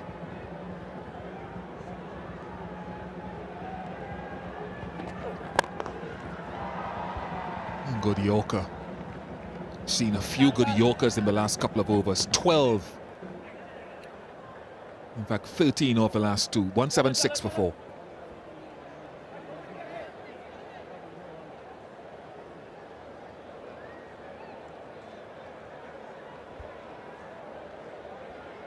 Just some discussions between this pair. Partnership of 13, last over to go. Should be thinking about where do they want to end.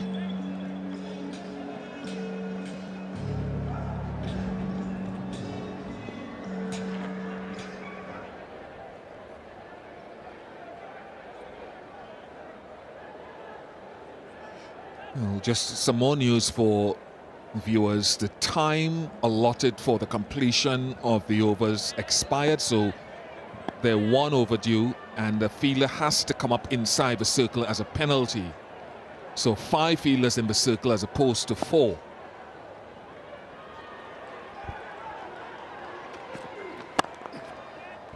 Got him. The good bowling continues for Shariful and Bangladesh at the back end of the innings these last couple of overs.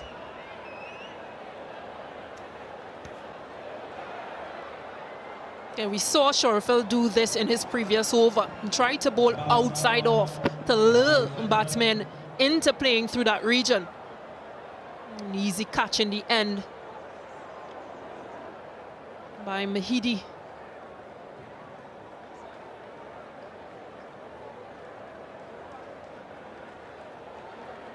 Romario Shepherd goes for 3. West Indies 176 for 5.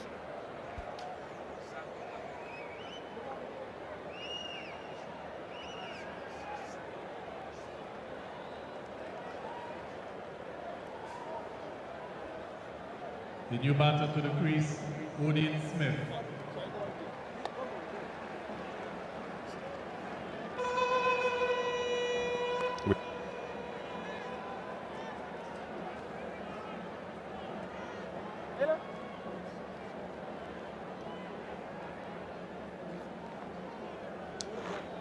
Rovman Smith arrives just before the rain perhaps will come across this facility.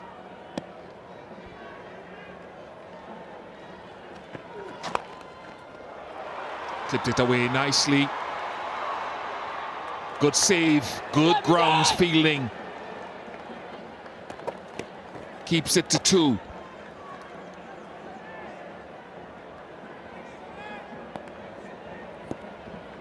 But again, good bowling by Shariful, going for that Yorker, just searching for Yorker length delivery.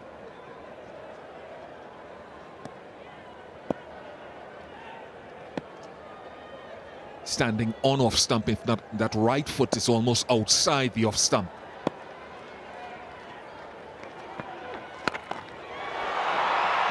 That is gone for 6. The muscular shoulders of Rovman Smith.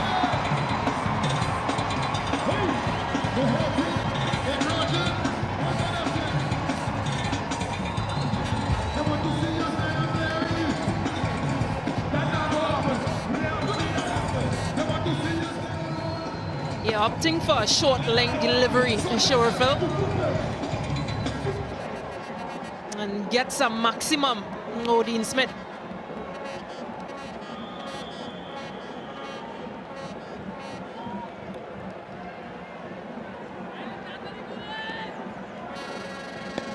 And my one extra fielder is in the circle here for this last over.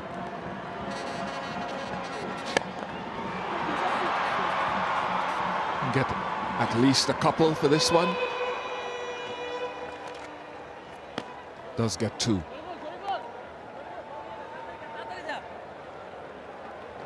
Rain is here. I wonder what this type of total, if the pitch, if this is par above par, I really have no idea. It's a good surface though.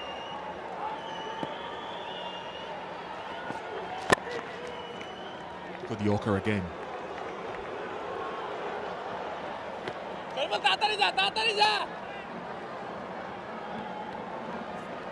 Shoreville, when he looks back at this over, will not be pleased with that one ball that he decided to bowl short at Dean Smith. Went for 6.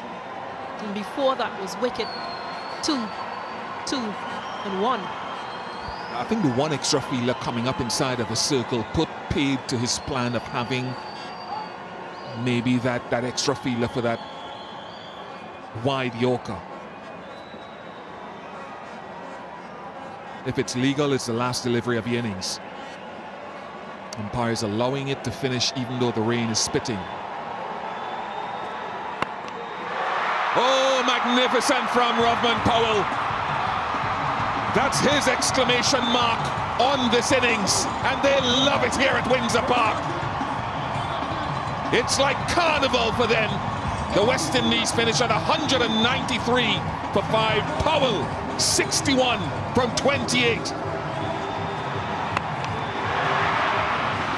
Good connection.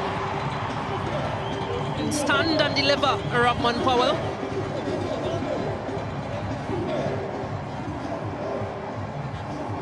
The crowds have been entertained by this batting from Rovman Powell and the West Indies.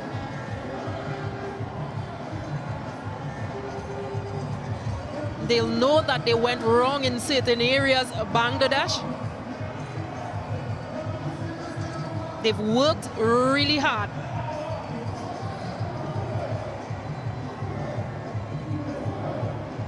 And the cover's coming on. And the lift-off really came, the extreme lift-off really came, I think, over number 16 from Shakib to Rovman Powell.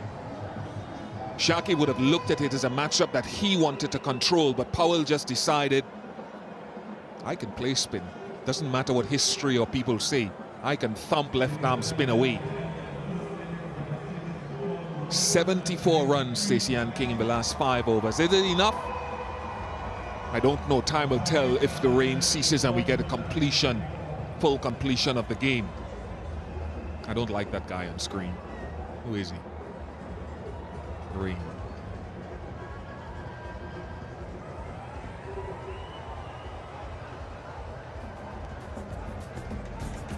Good start from Brandon King and Kyle Mayers. Shamar Brooks didn't really come for the party. Nicholas Pooran came in and showed some express power hitting, but Rovman Powell, I think he really stood out in this innings with his 61 of 28 deliveries. And good finish in the end by Dean Smith and Rovman Shepherd. And also a slip for Hussain.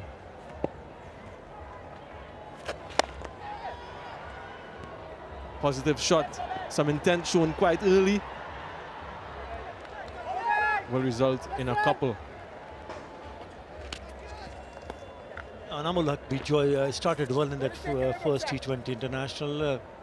Was looking good, 16 of 10 deliveries. But as you rightly mentioned, Badri, it is so very important to lay a solid foundation. It is a good pitch to bat on, and you need to be spot on in terms of shot selection, field changes. Long on coming in, and the mid on. rather long off now. It plays. Slip in place also.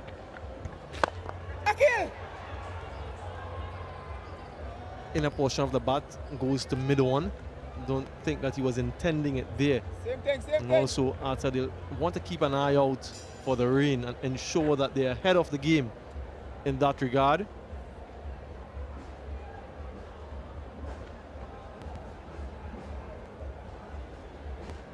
Hussein will be targeting the stumps, that's for sure.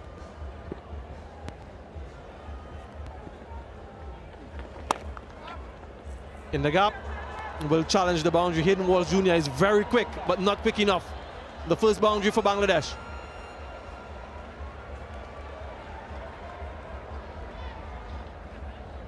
It's all about creating the gaps. Just moves away and ensures that he gets into a good position and plays it square on the offside. Picks up the gap, picks up a boundary. Litun Kumar Das opens his account with the boundary.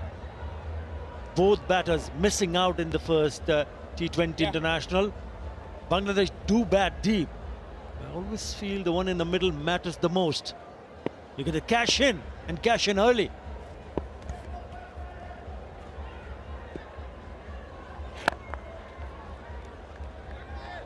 Fuller in length. And the first dot of the innings, first dot of the over. He's made an adjustment in his field. His short mid-wicket went square leg. So it suggests to me that he wants to bowl that leg stump line. Shakib. Just about there, quick single. I think he's in, but they'll just want to make sure. Nice shot, good.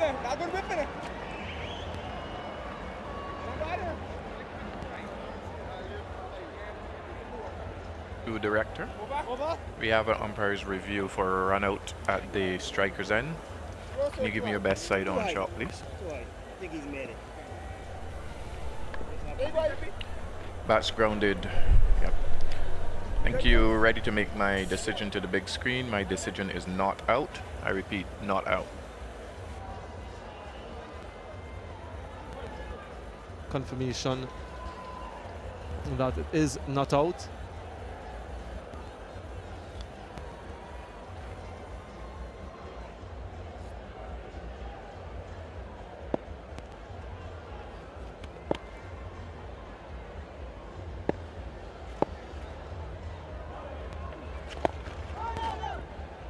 Straight to the field and no run this time.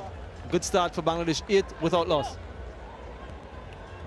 Ladies and gentlemen, at the end of the first over, Bangladesh 8 without loss. They require 186 for victory.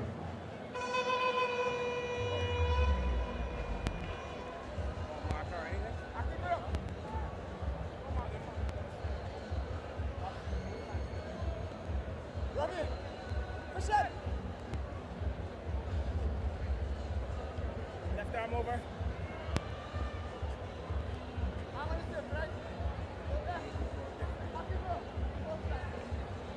Really good batting from Rovman Powell in that West Indies innings, 61 from 28. Ably supported by Pooran King, Nicholas Pooran. Middle. Obed McCoy will take up the bowling from the Billy Doctrove pavilion end. Over.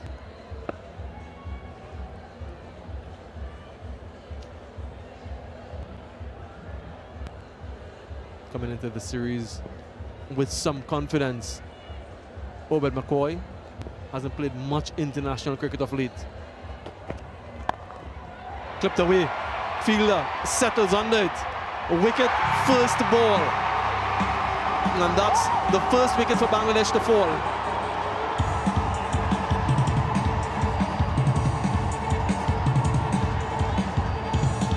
Litun Das departs. Sharma Brooks is the fielder. He got into a good position, but I don't think he hit it with good power. Just a flick. Maybe the ball going against the wind, making it easier for the fielder to get underneath and then taking the catch. Das goes for 5. 8 for 1.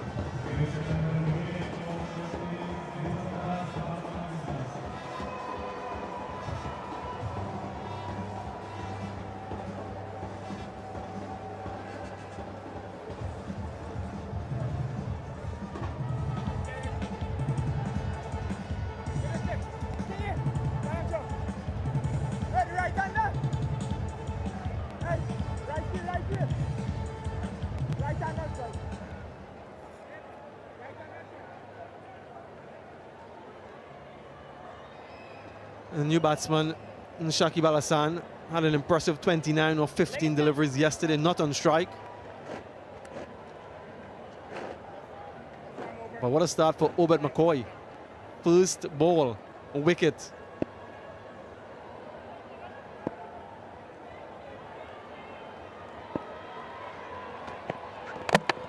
Second ball, a wicket. And all of a sudden, he's on a hat-trick. Obed McCoy. What an over so far. Anamalak Bijoy could not believe it. He's dragged that down onto the stump. What a start. And look at the jubilation in the crowd. Why not? 2 and 2 for him. It was a little bit wide. Went after it, inside edge, onto the stumps. Doesn't matter. He has to go back. Yes, 2 and 2 for Obed McCoy. Vijay goes for 3. It's 8 for 2.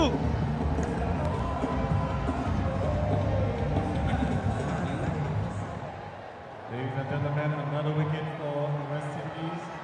Rovman Powell is on a hat-trick.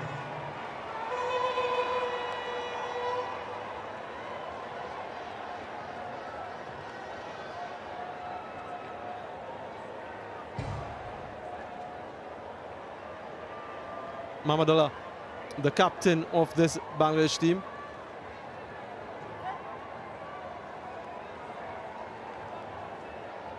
The captain makes his way out to the middle. Mamadullah, lots of responsibility on his shoulders now. Yeah, this is the most experienced pair for Bangladesh. So they need to handle the pressure. First target is not to lose another wicket for a short period of time. And at the same time would be looking to score runs because it's a stiff target.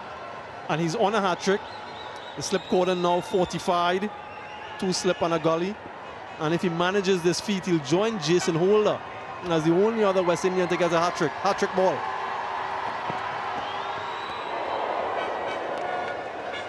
I heard the oohs and the ahs from the comebacks from my colleagues here. A disappointing delivery. Yeah, you all will remember Jason Holder's 4 in 4 against England earlier this year. Not to be. But what a start nonetheless.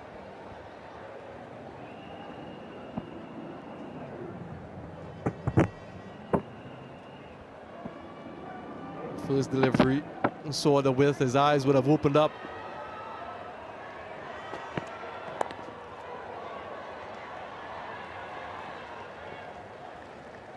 And an interesting piece of stat coming through Ata Ali Khan. West Indies defending 165 plus in T20 internationals at home. They've defended it 8 times, 165 plus. They've never lost defending 165 plus.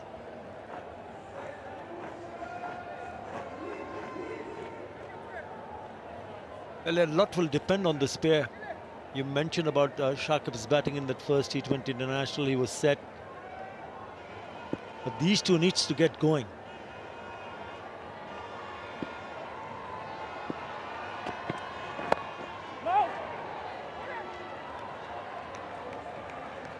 The length from Obed McCoy.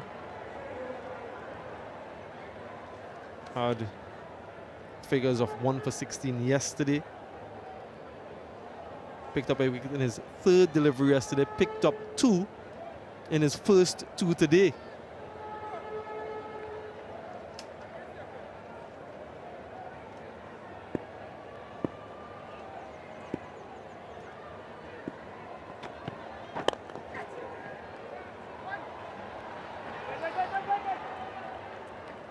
Two wickets and 2 runs in the over. 10 for 2.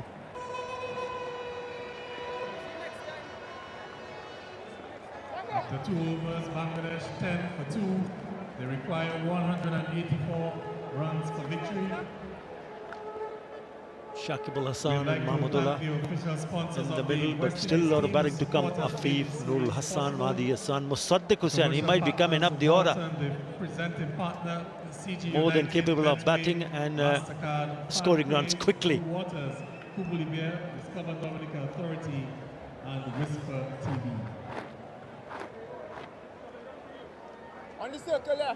Some batting to come for Bangladesh. Well, the bowler to come in now, Odin Smith. His results yesterday, 1 for 22 from 2 overs.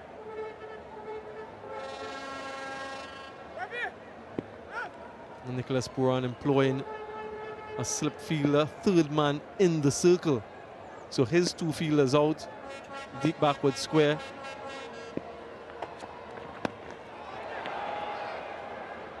And the point on the boundary for the left-handed Shakib, that will obviously change for the right-handed Mamadullah. He's the type of bowler who hits the deck really hard. Muscular, burly. And he'll be striving for some levels of consistency and economy.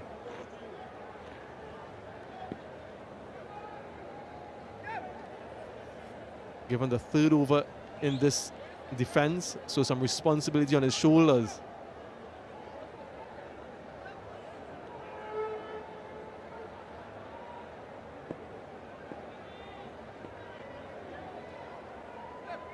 Very wide 3rd man.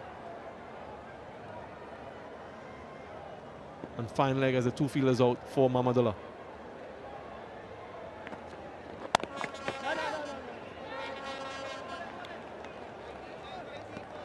"14 fours and 10 sixes in that innings of 193 for 5 for West Indies. They would have realized that it's a really good pitch to bat on, but never easy when you get yourself in the middle with the openers gone. So you need to first repair the damage and then eye to score quickly.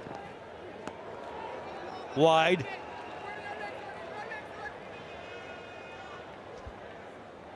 And since the start of 2021 against top 10 ranked teams, the West Indies have conceded the highest economy in this phase of the innings, 8.22.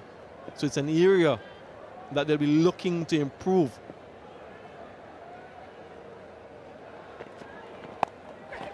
Helped away. Magnificent shot from Mamadullah.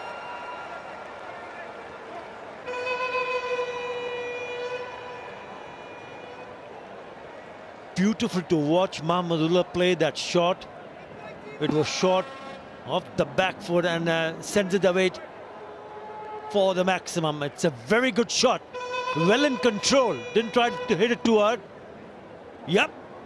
Excellent.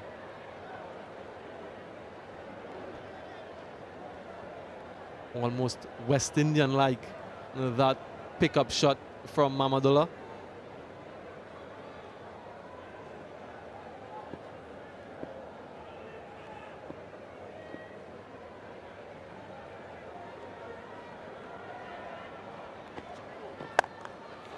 Through the offside, showing his class.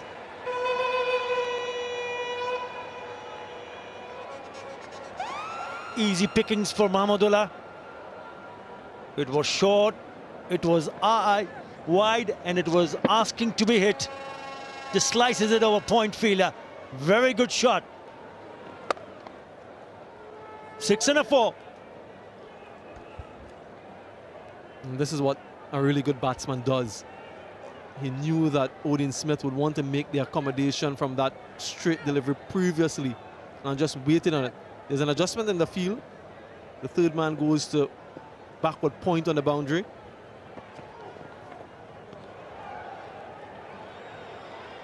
And this is some very loose bowling. He's given him width to free his arms. And in these power play overs, that's a very risky proposition. Having said that, he might bowl another wide one and get a wicket. But the chances and the probability much lower.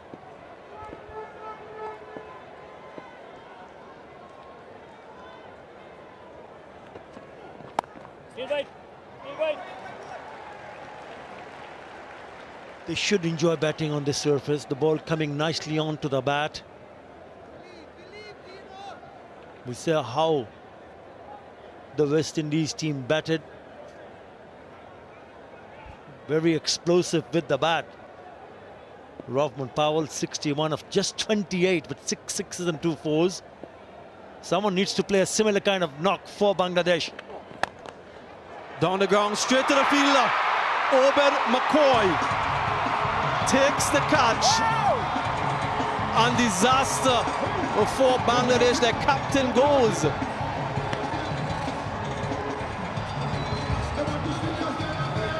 Well, you did mention that even if he bowls a wider delivery, he might be able to pick up a wicket.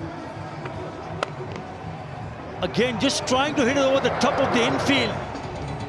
Finds Obed McCoy. He cannot believe it.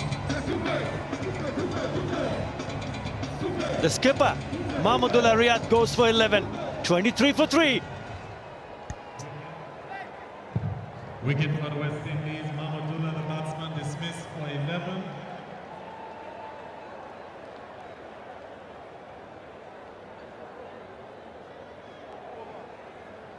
After 3 overs, Bangladesh 23 for 3.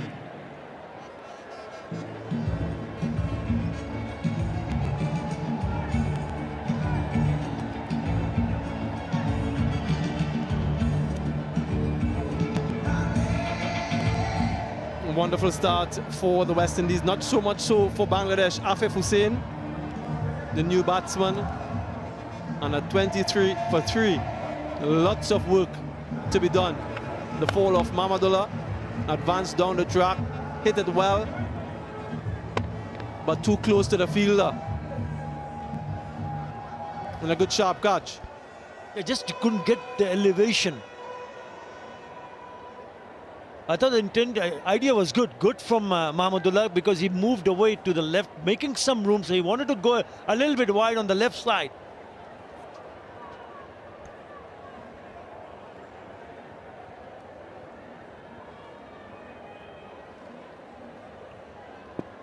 Obed McCoy, 2 for 2 in 1 over.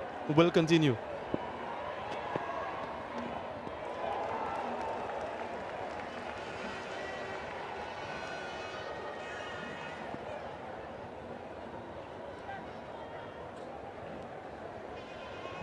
Again, Bangladesh losing early wickets.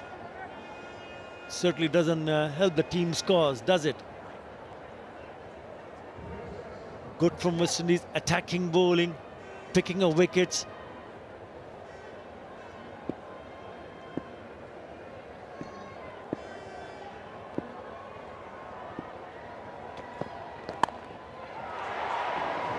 Beats the fielder, even though there was a wide third man. Got it fine enough. Shakib has the propensity to play this particular shot quite well. He's very good Oscar on the wicket on both sides, not just on offside. So whenever there's an opportunity, he hardly misses out. That's well controlled. Again a chip. Lovely shot from Shakib Al Hassan.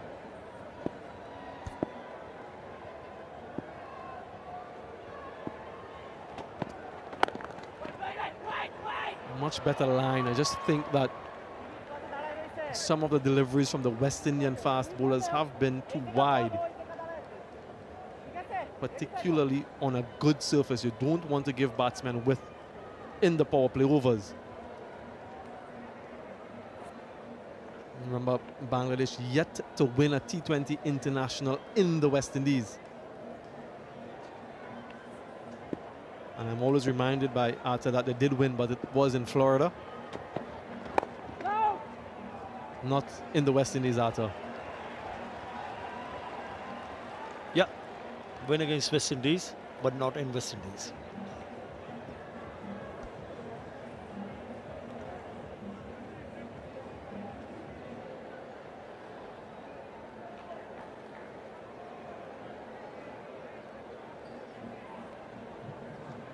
They have struggled in terms of batting, hasn't it? They have. Bangladesh. Again, that extra bounce. He's trying to play it in the onside. But having said that, I still feel they're more than capable of scoring runs, and scoring runs quickly on this particular surface. A leading edge. And when you don't score runs, your confidence drops down. You still are going to have that belief that yes, if there's an opportunity, we're going to go and grab it. Just 4 runs in this over.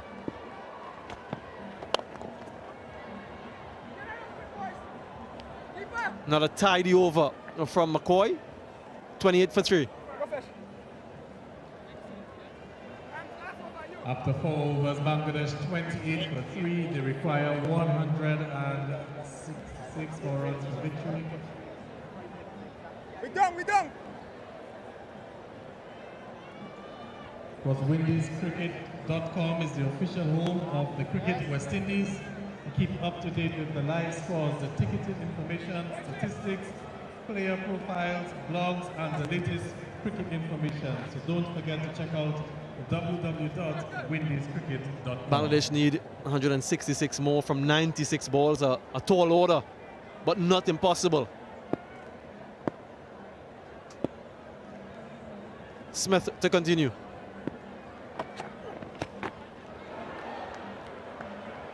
And struck him in the midriff. I just keep a close eye on the required run that has climbed up and it's gone past 10.48. So that's the bounce that I'm referring to. Bangladesh batters are not used to playing on these kind of surfaces. But what we saw yesterday, I thought they were pretty comfortable, especially Shakib Al-Hasan.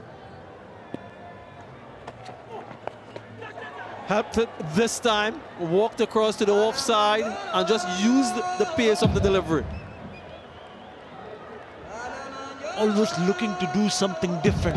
Shakib Al-Hasan always staying positive, and he knows the kind of pressure Bangladesh team is in right now.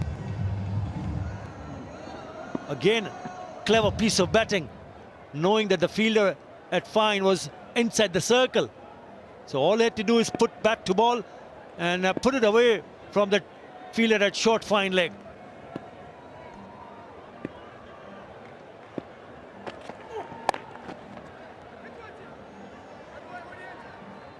And something that Odin Smith continues to work on, his variations.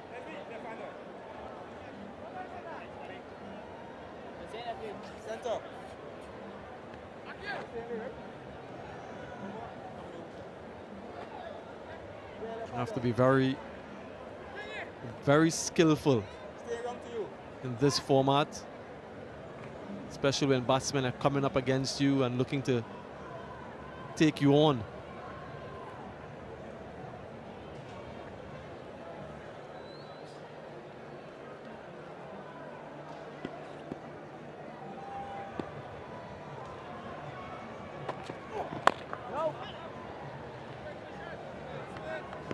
And after yesterday's abandoned game, now there's one game to go in Guyana. Whoever wins this game will take an unassailable 1-0 lead. Very important game. 33 for 3. Bangladesh in some serious trouble at the moment.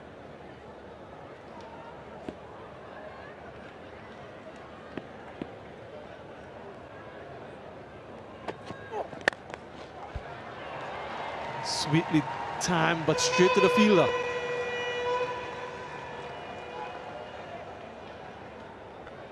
Yeah, so very important when the batsmen do get an opportunity to put that away. All you have to do is they just hit it in the gap. Really good piece of timing from Afif Hussain, but straight to the fielder.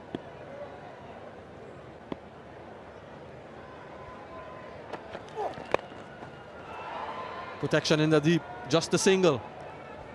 Ends the 5th, 34 for 3. Ladies and gentlemen, after 5 overs, Bangladesh 34 for 3. They require 160 for victory. Ladies and gentlemen, we also ask that you listen carefully to the following important information for your safety. In the event of an emergency, patrons are asked to remain in their places and listen for instructions from the company. Address announcer and the superiors.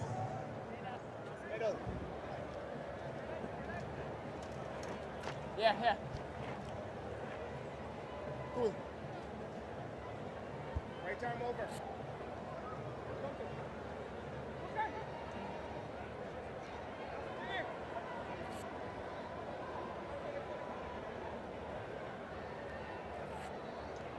Romario Shepherd takes over from Obed McCoy. Shepherd actually opened the bowling in the rain-affected game yesterday. The abandonment didn't have a good first over yesterday. Went for 12.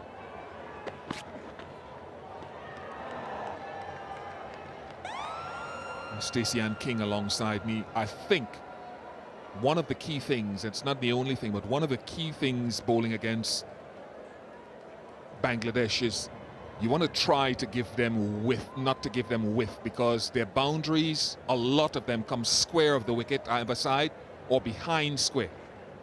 There are one or two guys who hit the ball down the pitch very well, but generally their boundaries will come square.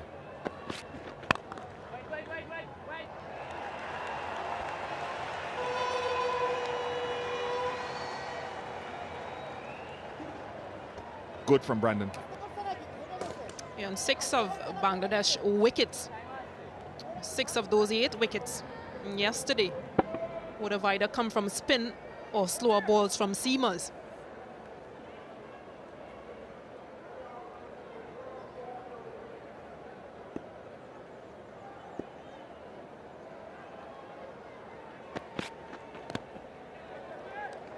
And a slower delivery. So again, just using those options and those variations. So McCoy do that well. Good execution from Shepherd.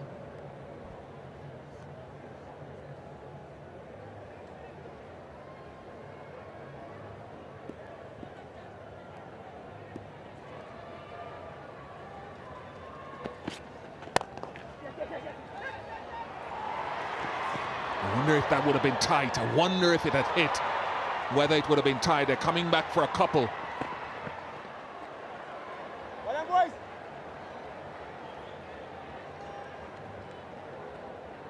Yeah, firm throw from Obey McCoy.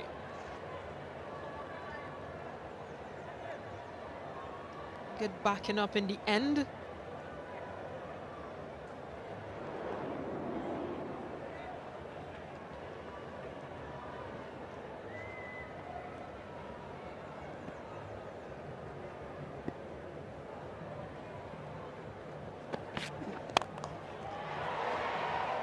There we go, boundary coming behind square on the offside with width and pace on the ball. You mentioned giving that width to Bangladesh batters. Gets enough. Nafif Hossain.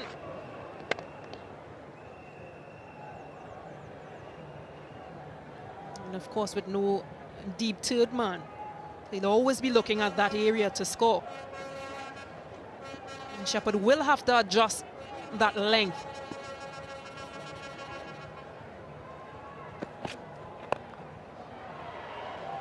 Behind square again, this time leg side. That's where these Bangladeshis are so strong. Power play complete, 44 for 3.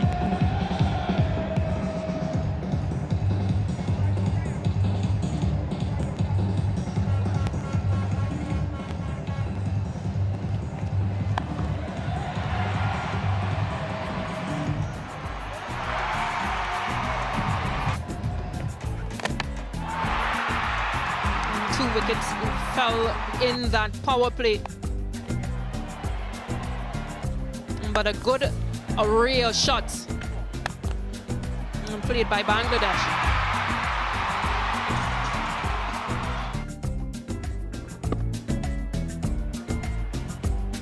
Nice boundary to end the power play, and now you can push back additional fielders beyond that inner circle. Kimo Paul, who's come into the 11 today to replace Devon Thomas. Thomas, who was injured, this meant that Pooran had to retake the gloves again. Thomas kept wicket yesterday and did it very well. Paul, who had a good first-class season, some 20 first-class wickets, and played in Pakistan.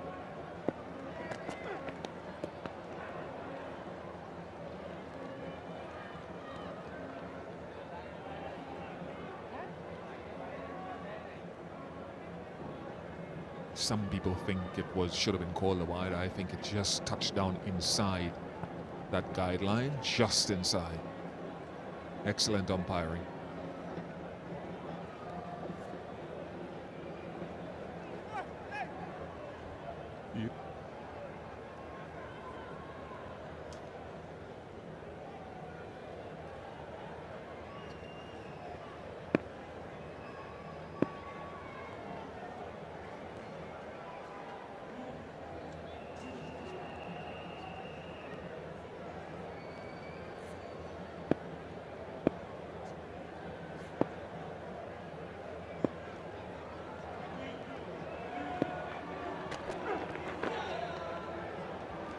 Not fortunate this time. Wide signaled. And again, trying to bowl on that offside. Has some protection. And 3 fielders sweeping on the offside. One thing, if you get too straight to Shakib with pace on the ball, is that he'll come across and he'll flip the length ball over short fine leg.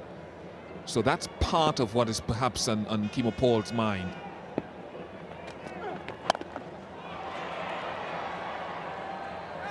That's another boundary, square or behind square for Bangladesh.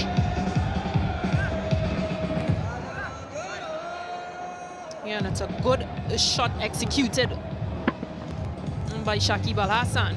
Played on the up. No one in that vacant backward point region. And none of the both fielders could get around in time. Just watching Nicholas Pooran motioning, animating with his hands that maybe he wants Paul to bowl a touch fuller. Mid-on has gone back to long on.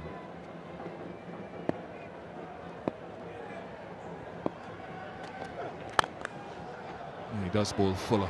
Lucky to get away with that. 1 run.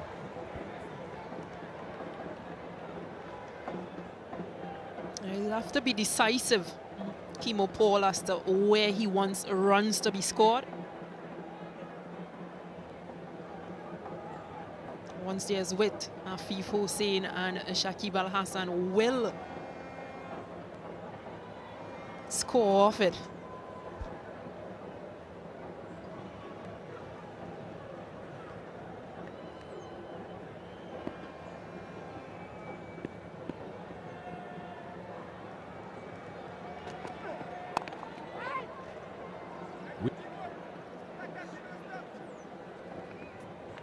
And it's 2 left-handed batters. And just some more field adjustments. Hayden Walsh Jr. going into that backward point position that he's known for.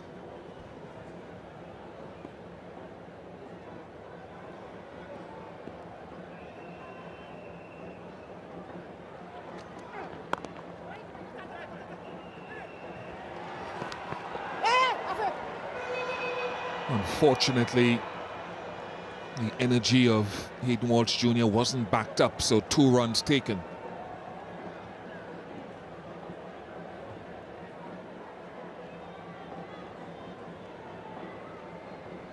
A good dive to his right and pick up and throw, but Hussain needed to get off that boundary a bit faster.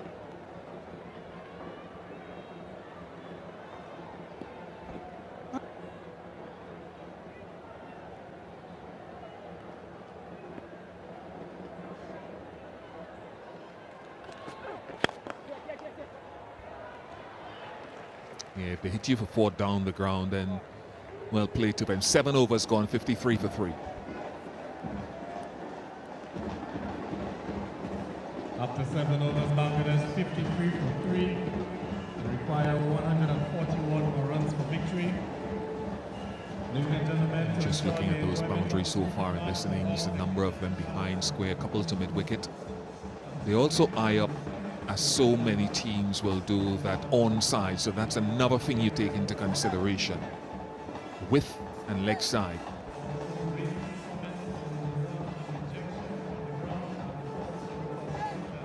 Number of boundaries behind square already for Bangladesh. And as I was mentioning, between overs, their leg side is where a lot of their batsmen, not only theirs, let me just make that clear, will look to tee up leg side. Something Hayden Walsh denied Shakib of yesterday when he used his googly outside off stump and wide of off stump. And I'm sure to these two left-handers, he won't bowl every delivery a googly, but he'll be thinking a lot about using that.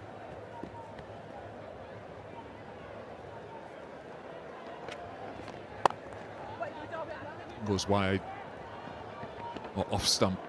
And he come back for a couple.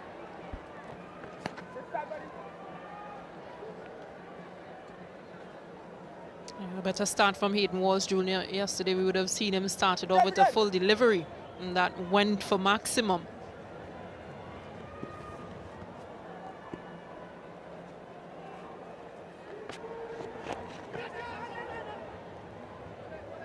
What's that magic ball, Hayden? Go first.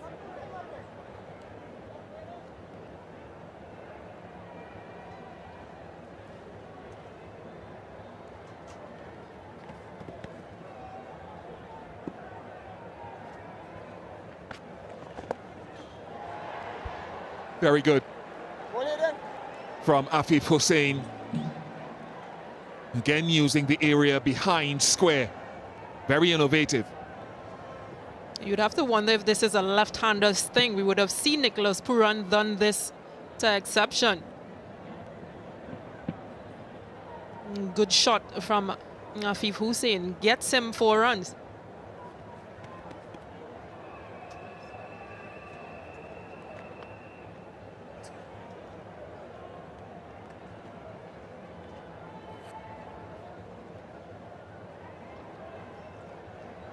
Aborted that delivery because I think his sunglasses was falling off, so he gave it to the umpire, Leslie Reefer.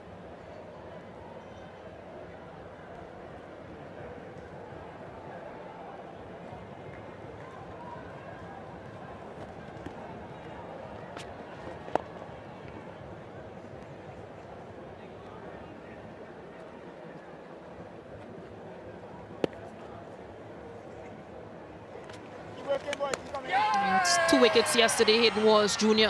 The first one, Shakib Al Hassan, trying to play on the uppish, on the offside. And Afif Hussain. So again, those 2 batters at the crease. Good decision from Nicholas Pooran to again play that matchup.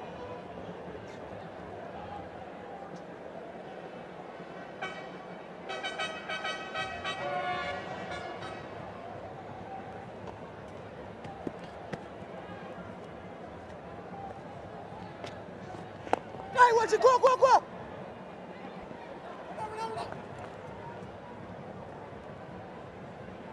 9 off the over. 8 overs gone, 62 for 3. After 8 overs, Bangladesh 62 for 3. They require 132 more runs for victory.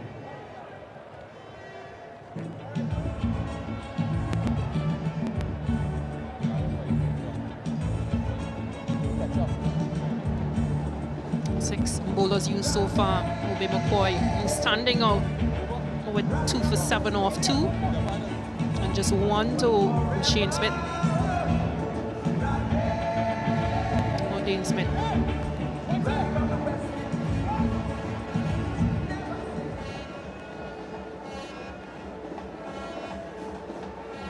Akil Hussain, who bowled the first over of the innings, went for 8 back into the attack. Challenge is laid down with 2 left-handed batters at the crease.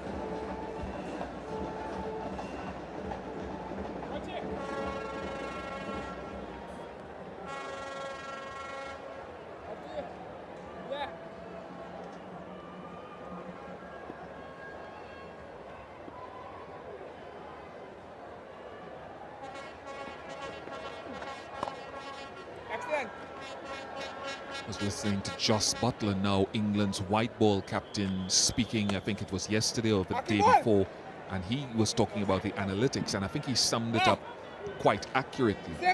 The analytics and the matchups will assist you. You will use it as information that can enlighten you, but you don't have to always yield to it. You still want to use your instinct, trust your cricketing experience.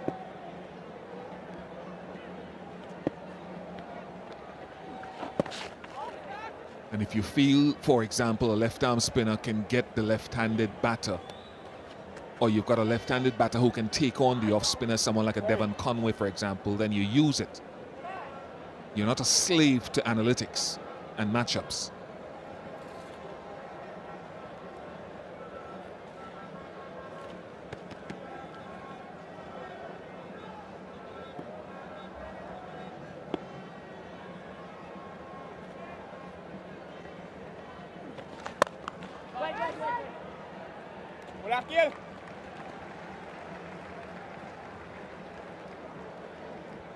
And a lot of time we've seen batters gotten out to their strengths. So just favoring a bowler might just get you a wicket as well.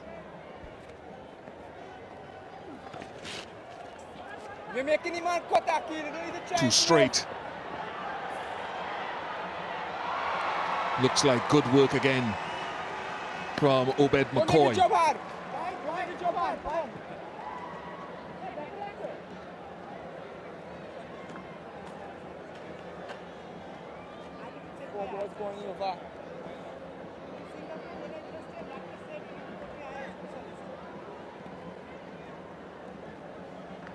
Saved 2 runs. Obed McCoy.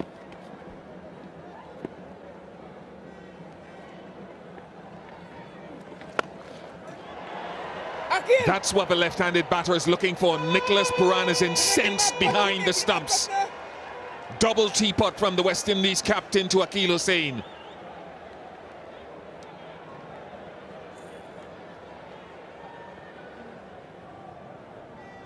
Yeah, shorter length delivery. Seemed to have pulled it down, Akeal Hussain. But punished. You can just see Nicholas Pooran calling him out because he realized as well.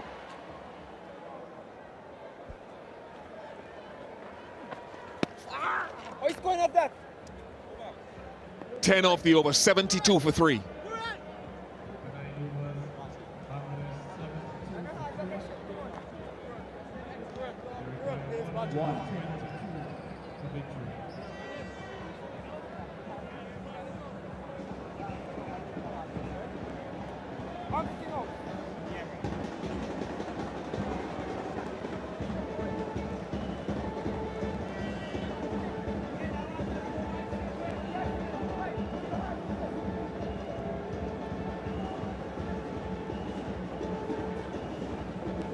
At a similar point of the innings, the West Indies was 75 for 2, so Bangladesh not that far off in terms of runs scored. They're a wicket worse off.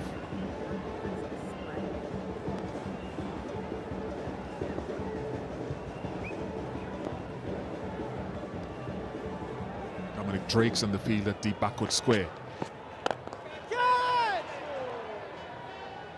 It's as generously flighted as I've seen from Hayden Walsh Jr. The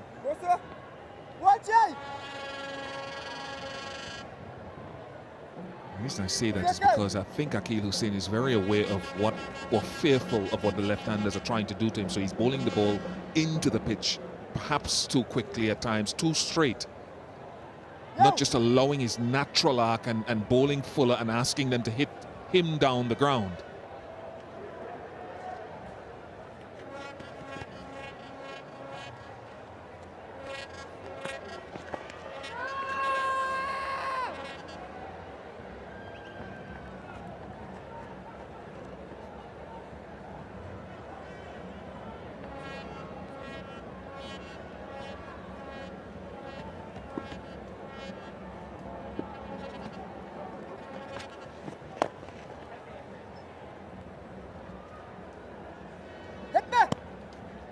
Yeah, much better bowling from Hayden Walsh Jr.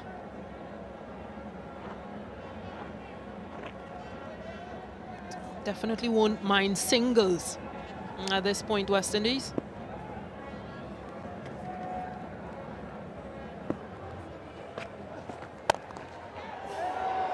I wonder if it almost carried. I wonder. Walsh Jr. is so good off his own bowling.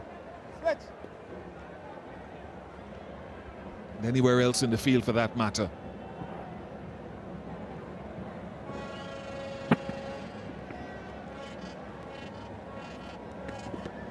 Just seemed to have fell short.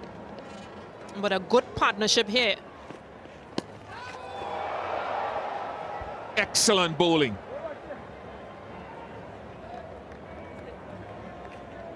It was slower, it was loopier, and that's the sort of generous flight and mixing up of the pace that I was talking about.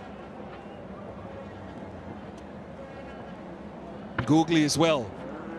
Very well bowled. Yeah, good again from Walsh Jr. Never overthrew. But still a good over. Just 5 off it, 77 for 3.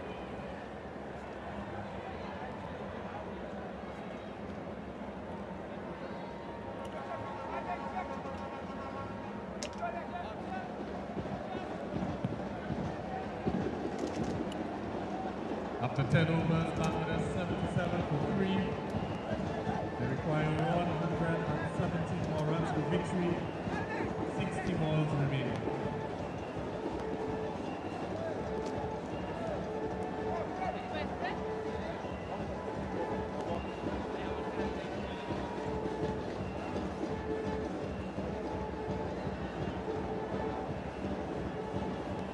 .7 runs per over required now for Bangladesh.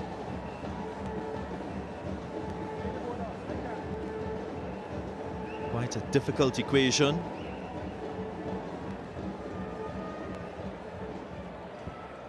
There was an opportunity in the last over.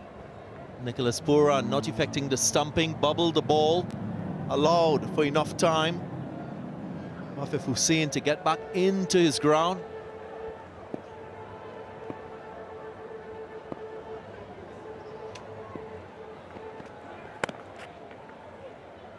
West Indies after 10 overs using 4 overs of spin. Bangladesh used 5 overs of spin. That's been the reliance on the slower bowlers in this T20 international so far across both teams. Again, confirmation of pace off the ball, slowing things down, producing a greater challenge for batters. Good afternoon, Sir Kirtley Ambrose. And good afternoon, DG Ganga.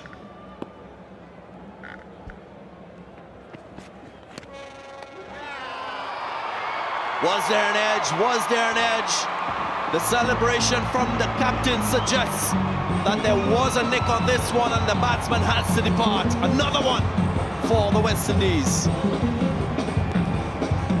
Trying a little bit of innovation. Afif Hussain didn't quite get hold of it. Came off the face of the bat. Easy catch to Captain Nicholas Pooran, the wicketkeeper. Success for Shepherd and the West Indies team. Bangladesh really are struggling. Afif Hussain is gone for 34. Bangladesh stuttering at 78 for 4. Gentlemen, wicket for the West Indies. Shakib Hussain gone for 34. Caught Nicholas Pooran. Bowled Rovman Powell.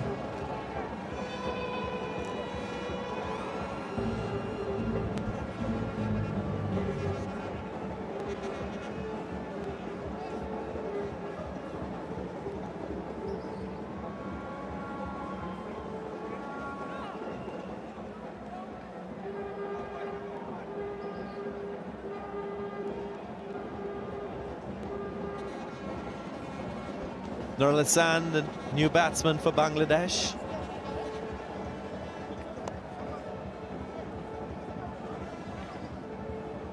This was the wicket for Mario Shepherd. Followed the batsman because he was moving across to paddle the ball, and Nicholas Pooran making no mistake. Very Good decision by the umpire once again.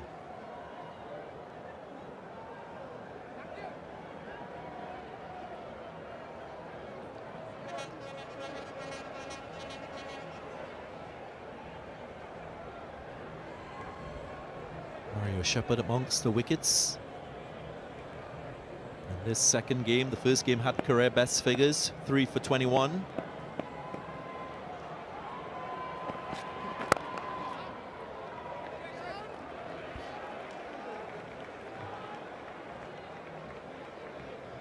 Of course, we're in Dominica, and what we've experienced so far is Adebayo love for the West Indies team. That's local support for the West Indies side, and that's Dominican Creole. I've heard it on numerous times over the last couple days.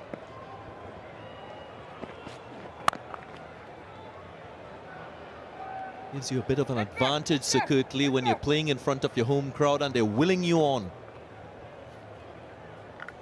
Most certainly. It's always a nice feeling when you've got that support from the local fans, and they are out in their numbers today. Even though yesterday we had rain, they came out as well. They love the cricket here in Dominica. Very colorful, enjoying every moment of it.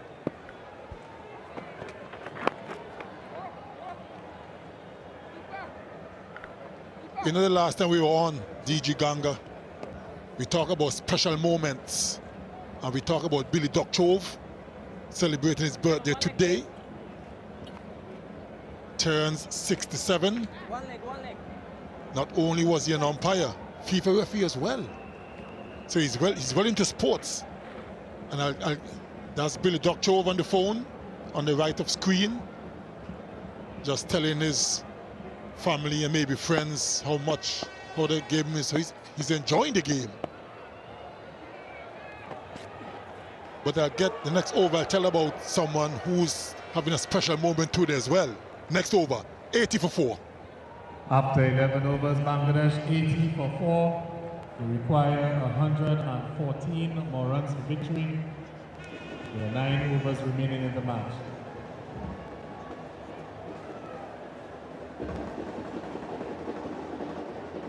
If you're a West Indian fan, you'll be happy with the first half of this game. 193 for 5, that's what the West Indies produced with the bat. Also looking quite good with the ball.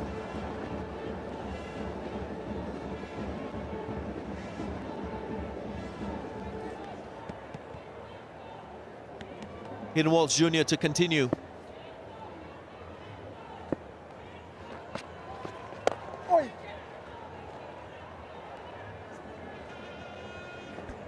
A lot more control from Hayden Walsh Jr. in this second T20 international. Looked a little bit rusty in the first couple deliveries in that first game. Now he's settled in. I like the pace that he's bowling at. That first delivery, just 81 kilometers per hour. Takes a bit of courage as a wrist spinner to slow things down, especially when you know the batters are going after you.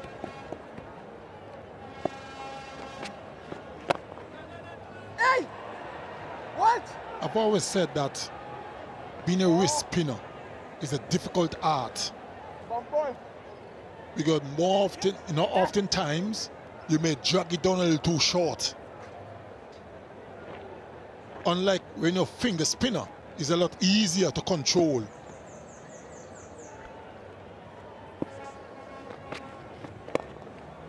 It's a sequential type activity, wrist spin.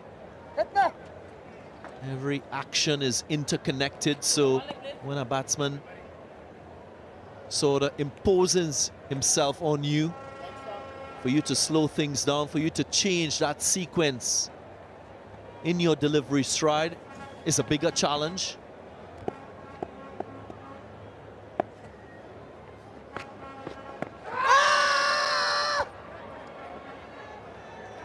Hi. The umpire unmoved with that appeal from Hayden Walsh Jr. He was quite confident with it.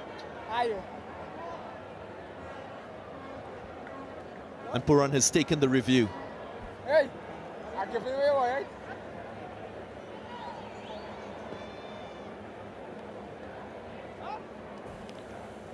TV umpire to director.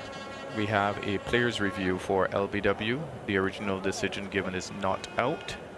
I've checked the front foot. Fair delivery established. Can we move on to front on, please?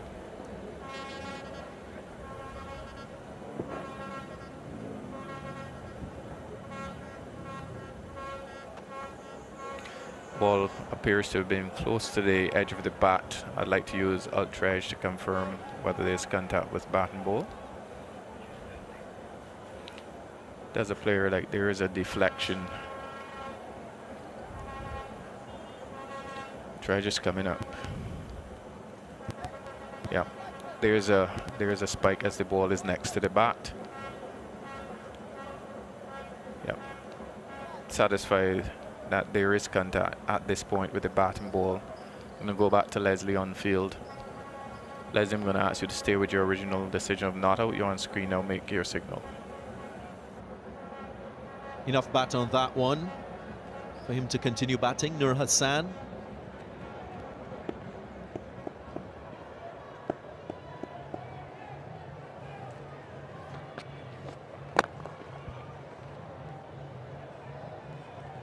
Much more loop on that delivery. That's the subtle variations we've seen from Hayden Walsh Jr. Gives you an indication as to his confidence as a bowler, and it has grown across both games.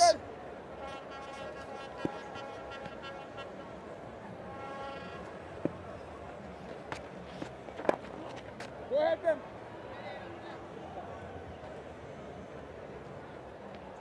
Five runs from the over, 85 for 4. After 12 overs, Bangladesh 85 for 4. They require 109 runs for victory.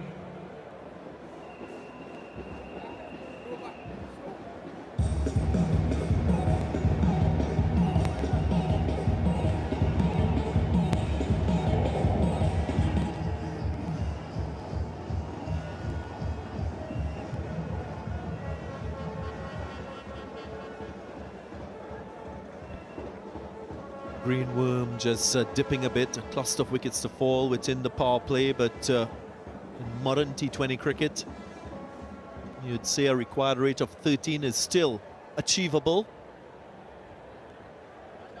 Big challenge will be to maintain that scoring rate through these remaining middle overs.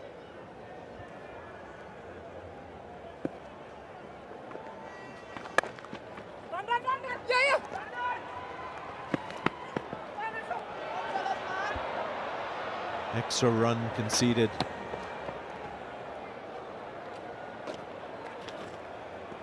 Brandon King, the fielder. But there's a clear plan to Shakib Al Hassan to bowl him wide with a little bit of length on the delivery so that he can cut the ball behind square. 3 fielders in that region.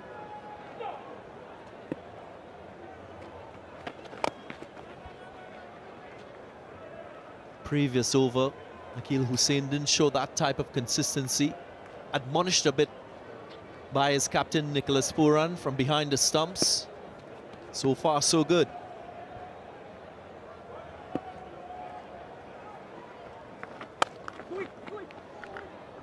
There are 3 names I have here, DG Ganga. 2 of them that you and I would know very, very well.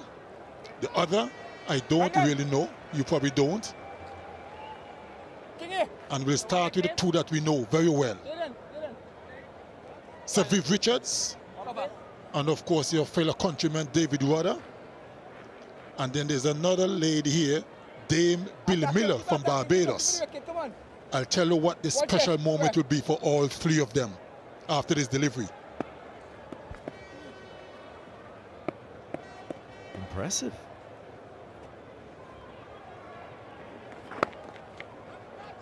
Sir Viv Richards, David Rudder, and Dame Billy Miller. They will be bestowed the Order of CARICOM in Suriname, which started today. 5 minutes. And that's a huge honor for all 3. We all know Sir Viv, and we know David Rudder, the Calypsonian.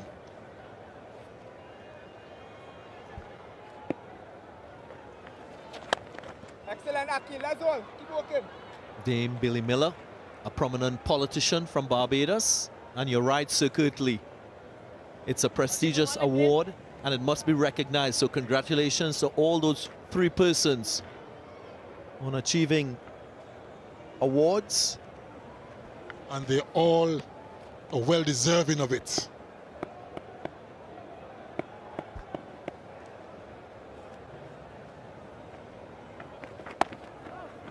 Excellent.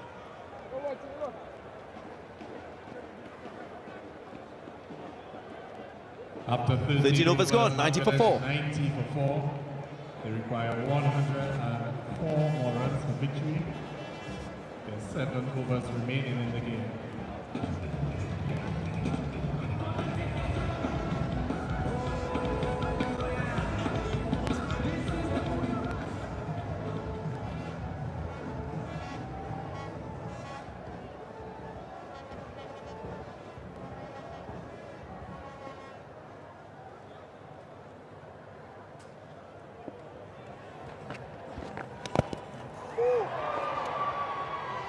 Very close indeed. Walsh Jr. into his last over. Watch it. Another good delivery from Hayden Walsh Jr. Almost inside the entry stumps. Bell ball, watch it. He's bowling with a lot of control today, Hayden Walsh Jr. Very impressive. He's into his last over. Doing a good job for his team. Last 4 overs, only 19 runs conceded, so a good phase in the innings for the West Indian bowlers. Just maintaining a little stranglehold.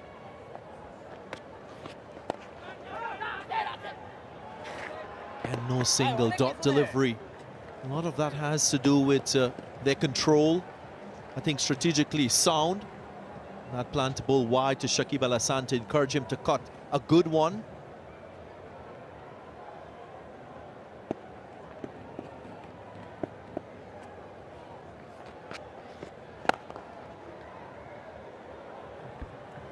What they've also done well, Sir Kirtley, is eliminate those boundary scoring deliveries. Which is always important. Once you can eliminate boundaries, it builds pressure. Ones and twos will not hurt you. And that's exactly what the bowlers are doing at the moment. Excellent Last boundary was in the 9th over. We're into the 14th over, and that required rate now climbing beyond 16. It's getting harder and harder for Bangladesh to get to this 194 that is required. 6 overs after this is not going to be easy.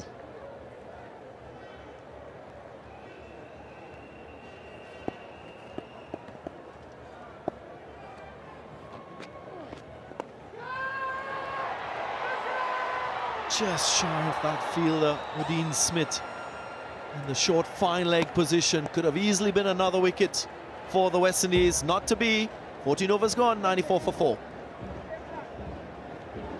After 14 overs, Bangladesh 94 for 4.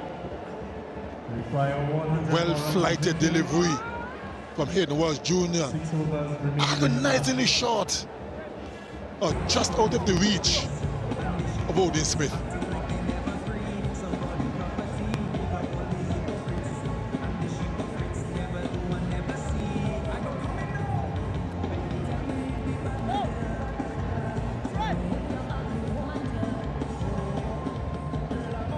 Will we see this onslaught from Bangladesh? Hayden Walsh Jr. would have just finished his complement of overs. Now, Akil Hussain will be given the chance to follow suit. Both spinners going to wicketless, but doing a very good job in terms of economy.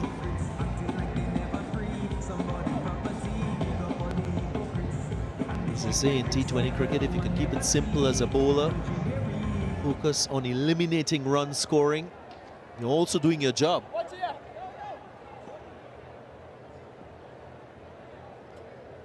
Still attacking, man. Attacking first ball.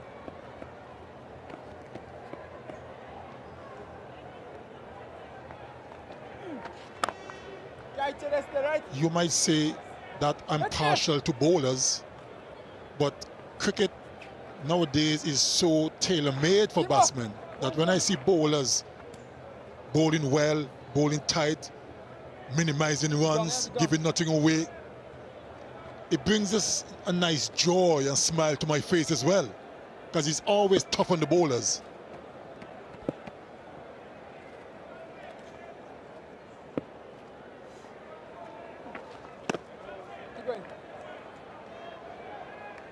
I also think the pitching conditions have a lot to do with that statement, Secretly Ambrose. Pitch usually more conducive for batters as against bowlers in this the shortest format of the game.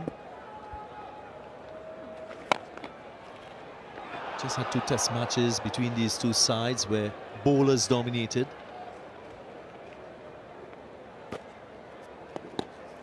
But Bangladesh, they need boundaries.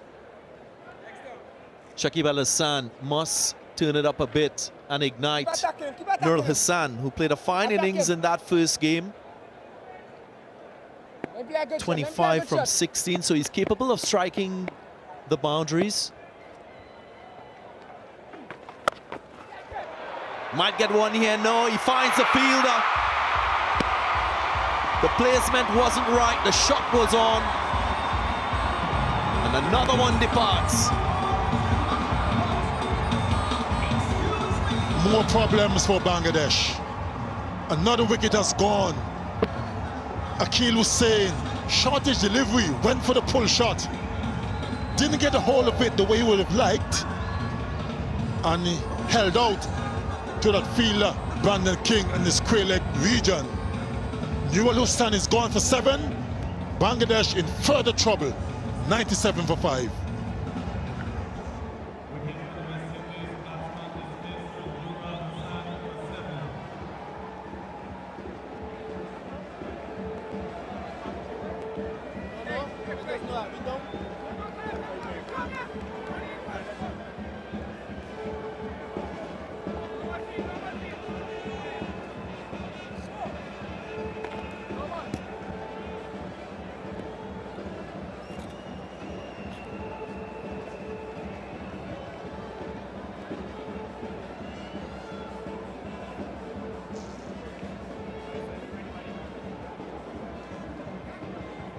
Equation much more difficult for Bangladesh.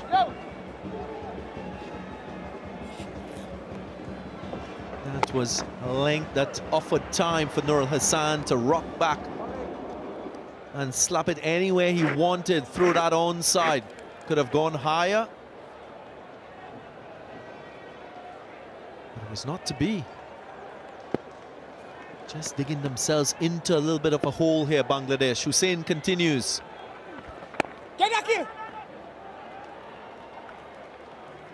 I think you've been a little bit generous. It's a little bit of a hole. This is the deep hole they're in. I say that knowing fully well that this format of the game is so volatile. One special innings could change this equation. You just never know. Go! We've already seen 6 sixes in 1 over in T20 International. Karan Pollard achieved that against Sri Lanka.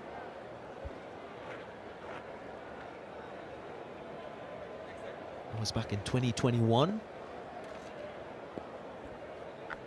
I remember that clearly. We were doing commentary, remember?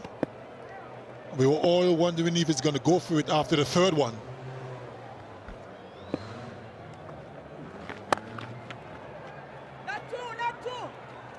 Ian Bishop would have mentioned Jasprit Bumrah, 35 runs in 1 over in a test match in England. 15 overs gone, 99 for 5. Bangladesh 99 for 5.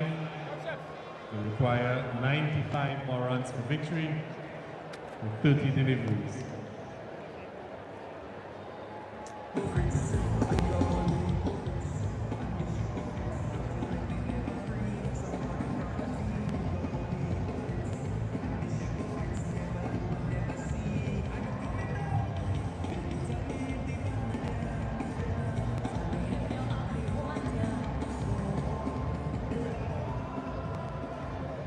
Obed McCoy stands out, 2 for 7 from his 2 overs. Spinners have been quite frugal. Nakil Hussain, Hayden Walsh Jr., 8 overs between them. Romario Shepherd back into the attack. 1 for 13 from 2 for him. Bangladesh, well, 99 for 5.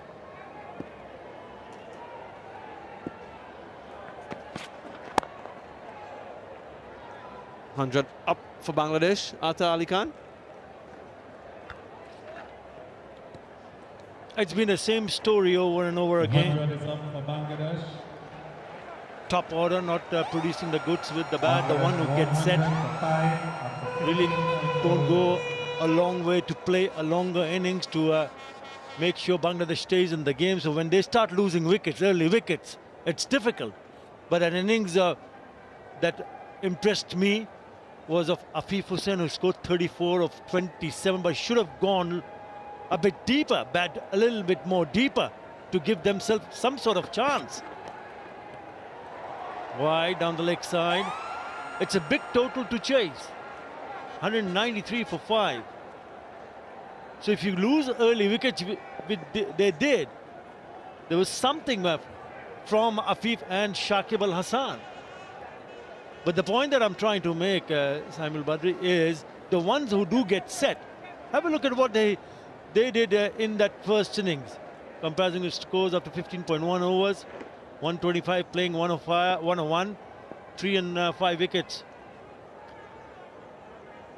We saw that explosive innings from Rovman Powell, who meant serious business. He was at his brutal best with the bat. 61 of 28 only, unbeaten. So when you do get an opportunity, and I hope Shakib Al Hassan can go on from here on, because he's taken a little bit of time, 33 of 34, to give themselves any chance whatsoever to get close to that target. It's getting difficult, very difficult from here on.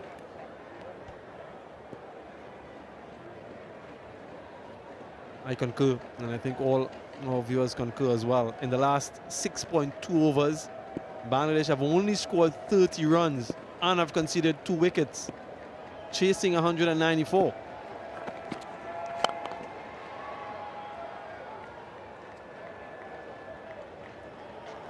And the required run rate now just a touch under 20 runs per over.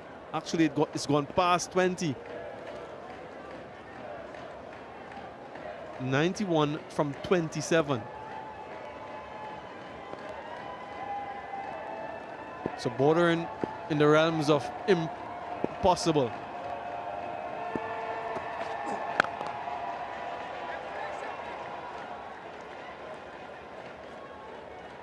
They will still have one more match to play. Bangladesh and West Indies in another T20 international to be played in Guyana. At this stage, you would presume that West Indies will go on to win comfortably. But don't forget that Bangladesh will have another go at it, another opportunity. Opportunity to play good cricket, and if they can,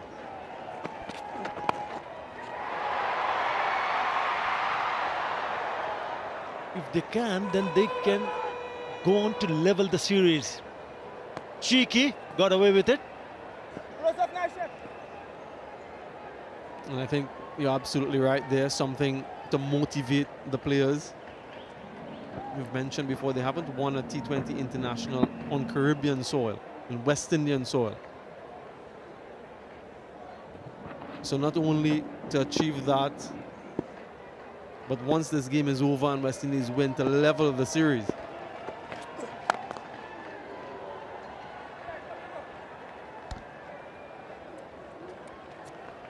$16 overs gone, 106 for 5. After 16 overs, Bangladesh 106 for 5. They require 88 more runs from 24 deliveries. You can see how explosive that finish was for the West Indies. And that gap widening now between green and maroon.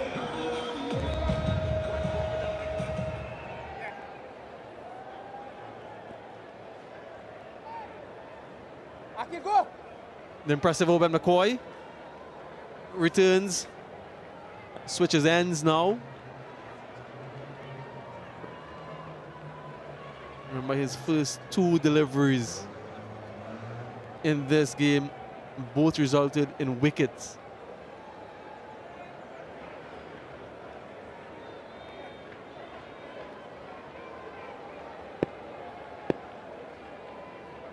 Over the wicket to Mossadegh.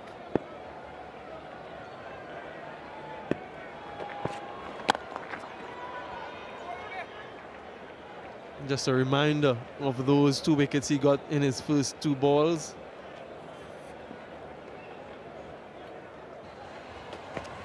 A really good start for him and for the West Indies. Into the winds, easy catch for Shamar Brooks, and then played on. First ball, all smiles.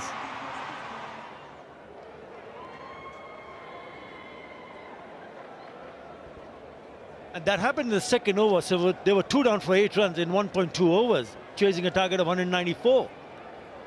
Never easy. Very good with the bat. Some really good partnership for West Indies.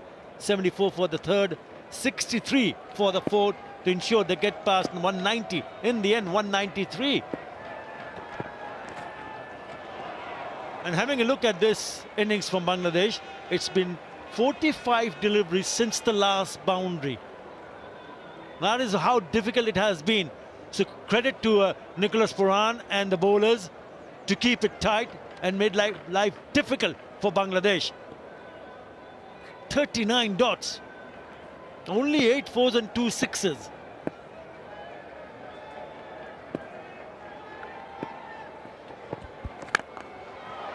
That one is well connected. And you were talking about boundaries, Atta. There's one for you. Well, he's heard me, for sure. In search of a boundary, and it picks up a maximum. Another good-looking shot from Shakib Al-Hassan. He's fought the lone battle there for his side. And he smashes it down towards a long on, a wideish long on for the maximum.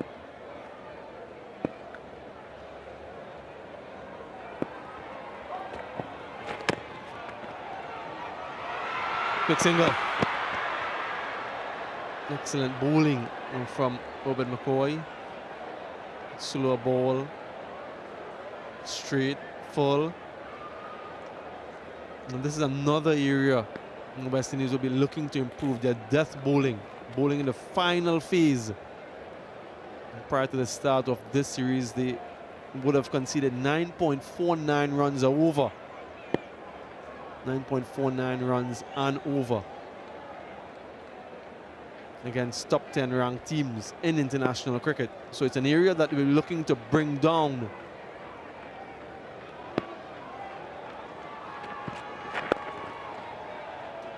And Oben McCoy is one of those bowlers who is crucial to that objective. Was also impressive in the West Indies innings after. In addition to that explosive finish, is a number of dot balls they faced, 44 dot balls. It has been something that we've been discussing ad nauseum here in the region. Dot ball percentage in a T20 innings.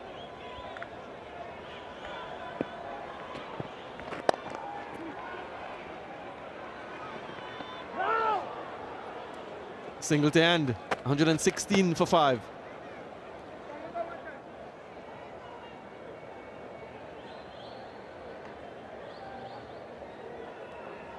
17 overs, Bangladesh 116 for 5.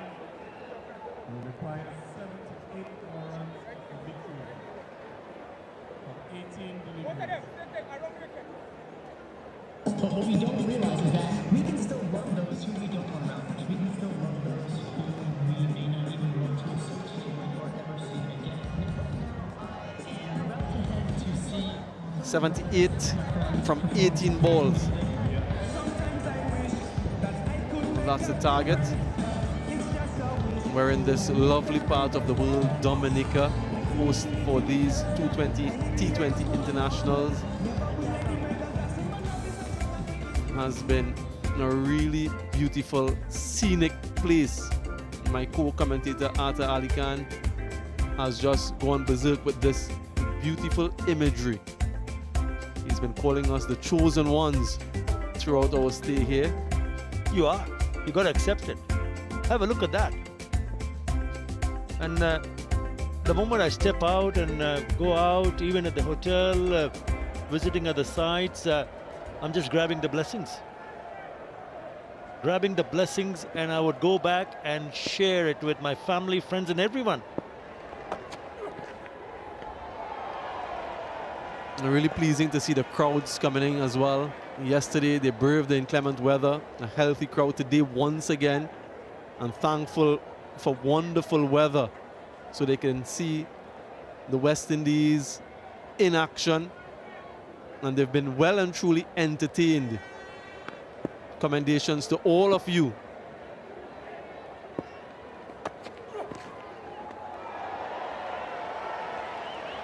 Of course, this stadium was rebuilt after the battering of Hurricane Maria in 2017, and quite a lot of resources would have been spent to ensure that this facility is up and running once again.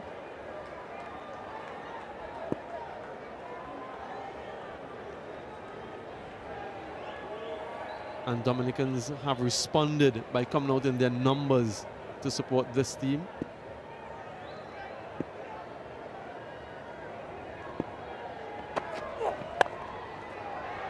In the gap, given width, given the treatment. Yeah, he stood tall in the Test series. He's standing tall one more time with the bat. Shakib al-Assad. One of the finest Bangladesh has ever produced, and he keeps going on. Cracking shot again, squaring the offside with an offer. Puts it away. I really wish we could have stayed back for a couple of more games in Dominica, as I wanted. Seriously.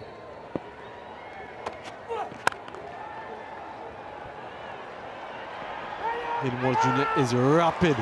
Just a single. Imagine that. That's brilliant. And the crowd is loving it. That surely was either going to challenge the boundary or had to be two, but no. That man is really quick. Greased lightning. Very, very fast. Incredible to see him go and chase and then restrict the batters for only a single. Remember, he's feeling at the boundary ropes. Special, very special.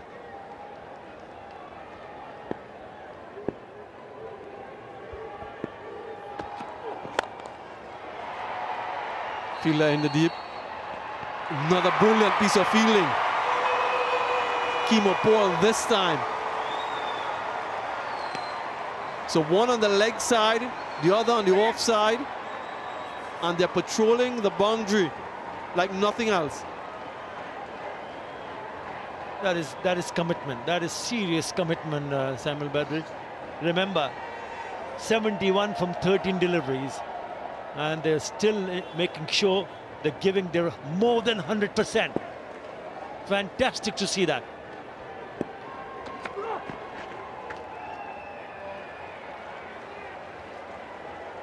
Tried a variation there, Odin Smith.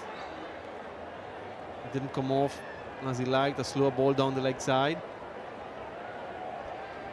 Yeah, going back to the point that we were discussing in the previous over in terms of run scoring, the boundaries, 4s and 6s. Last 5 overs, West Indies smashed 74 runs. This time it'll go all the way. Good piece of timing. 6 to finish the over. 14 in that over, 130 for 5.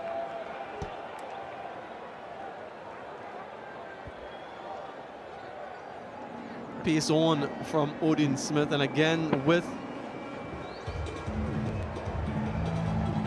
and Mosadek made maximum use of that. Not where you would want to be bowling at this stage. Tried to slow ball previously, resulted in the wide, so the extra ball cost him 6 runs.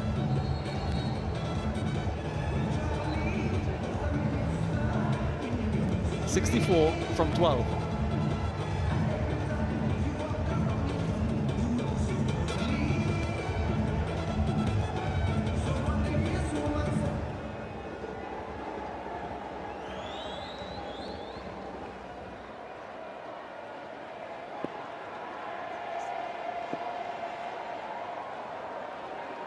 Obed McCoy to bowl the penultimate.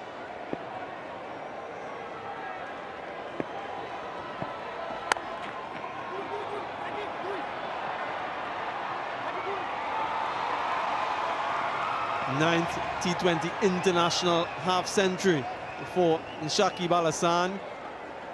Very experienced campaigner, and showing that experience once again. Not really acknowledging it too much because of the situation of this game.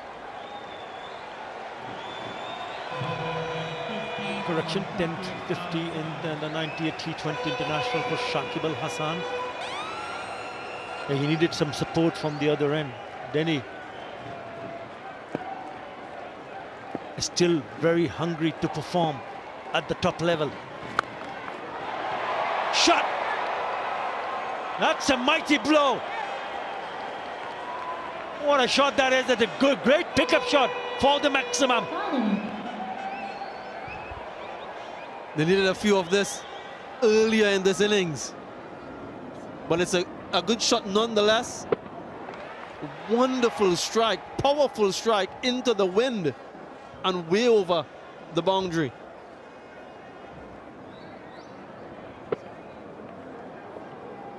Just wondered if he had gotten that support that you're mentioning, Arthur. If this could have been a different game.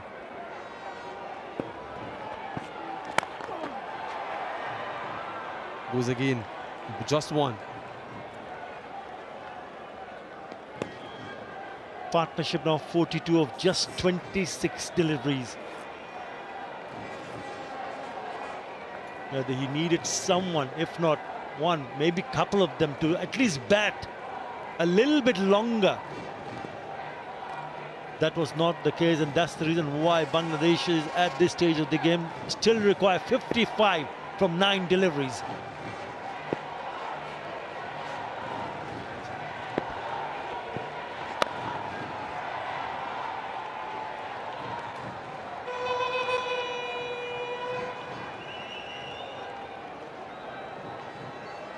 But it's been an impressive performance from the West Indies. Yesterday we had that false start, stop. Eventually abandoned, but today they really came out with all guns blazing. Captain had a really good partnership of 74 with Pooran King, who got a half-century after they lost 2 early wickets. Goes again, Hayden Walsh Jr. He's not going to drop that, is he? Oh, he does, and goes for 4. He's human,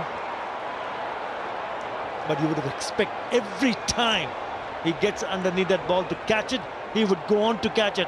Not this time around.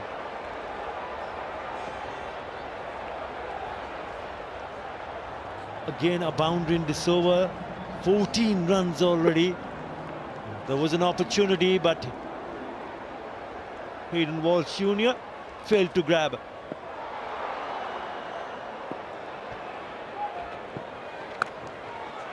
Cracks it over the boundary. Another maximum for Shakib Al-Hassan. Gets him past the 2,000 runs mark in T20 International. Only the second Bangladeshi batsman to do that after the captain Mahmudullah. 150 comes up, 150 for 5. It's confirmation of that. Over 2,000 T20 international runs. 10 half-centuries.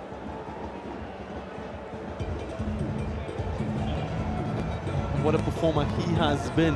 Shakib Al-Hassan, in addition to 120 T20 international wickets. That one was absolutely smashed. So a brilliant all-round player. And certainly will go down in the folklore of Bangladesh cricket. Shakib Al-Hassan.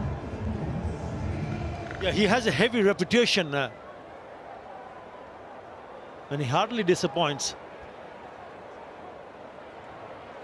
Yeah, they need to get the fifth fielder inside the circle because of the time restrictions.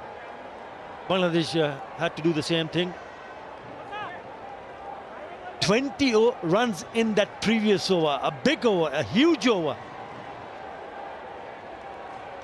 With that 50 runs partnership also comes in, 53 of just 29. Yep. Too little, too late from Sir Curtly Ambrose. Just whispering that in your ear ever so often. Final over. Romario Shepherd. Edged, gone. That's what he was looking for. That angle, of course. Hence he went round the wicket. And another wicket falls for Bangladesh. The crowd, they're loving it. Yeah, he had no other options. Musaddiq Shoikut. Coming round the wicket, getting it across, finding the edge of Musaddiq Hussein's bat. Romario Shepherd picks up another one. Musaddiq Hussain goes for 15. Bangladesh 150 for 6.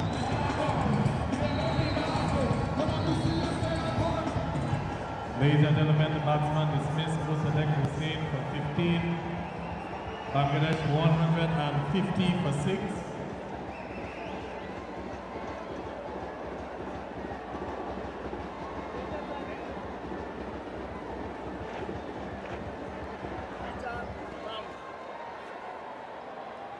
Mehdi Hassan, new batsman, a best of 30.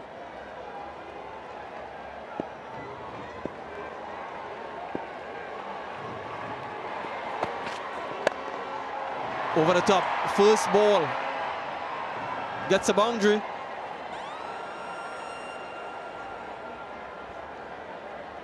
They've gone past 150, now it's 154 with that boundary, first ball boundary for Mahdi Hassan. So Bangladesh do bat deep. What they missed out on the first 4 or 5 batters, maybe 1 or 2, could have, should have batted a little bit longer.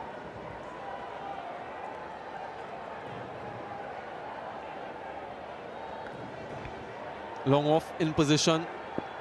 Sweep on the offside comes in the inner circle. As they bought that. So no protection square of the wicket on the offside or behind square either on the boundary. But you must have 5 fielders in the inner circle as a sanction for going over the time.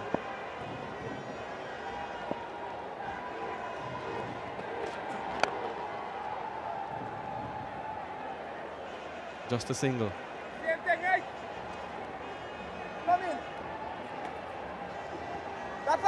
Just to underscore what he has achieved. The only player in the history of T20 International to go past 2,000 runs and 100 wickets. Tremendous all-round performer, Shakib Al-Hassan.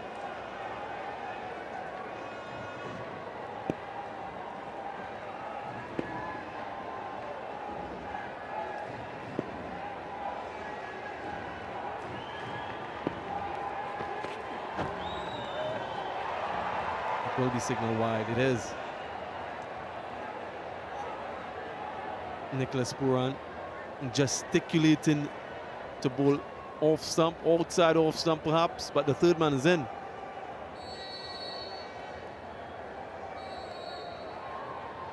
Have a look at those numbers. 98 matches, over 2,000 and over 100 in terms of wickets. The only one to do so That's well bowled. What a player he has been for this country. He's been a great ambassador. And due to the long career that he has had, he does take a break once in a while. So he would have played more games. Those numbers would have been bigger if he was available in every match since his debut. One more time down the leg side, a wide. Dangerous, dangerous player. The finest ever from Bangladesh and the finest all-rounder. Incredible, incredible. And he has some serious numbers in other formats of the game too. A wonderful all-format player, that's for sure.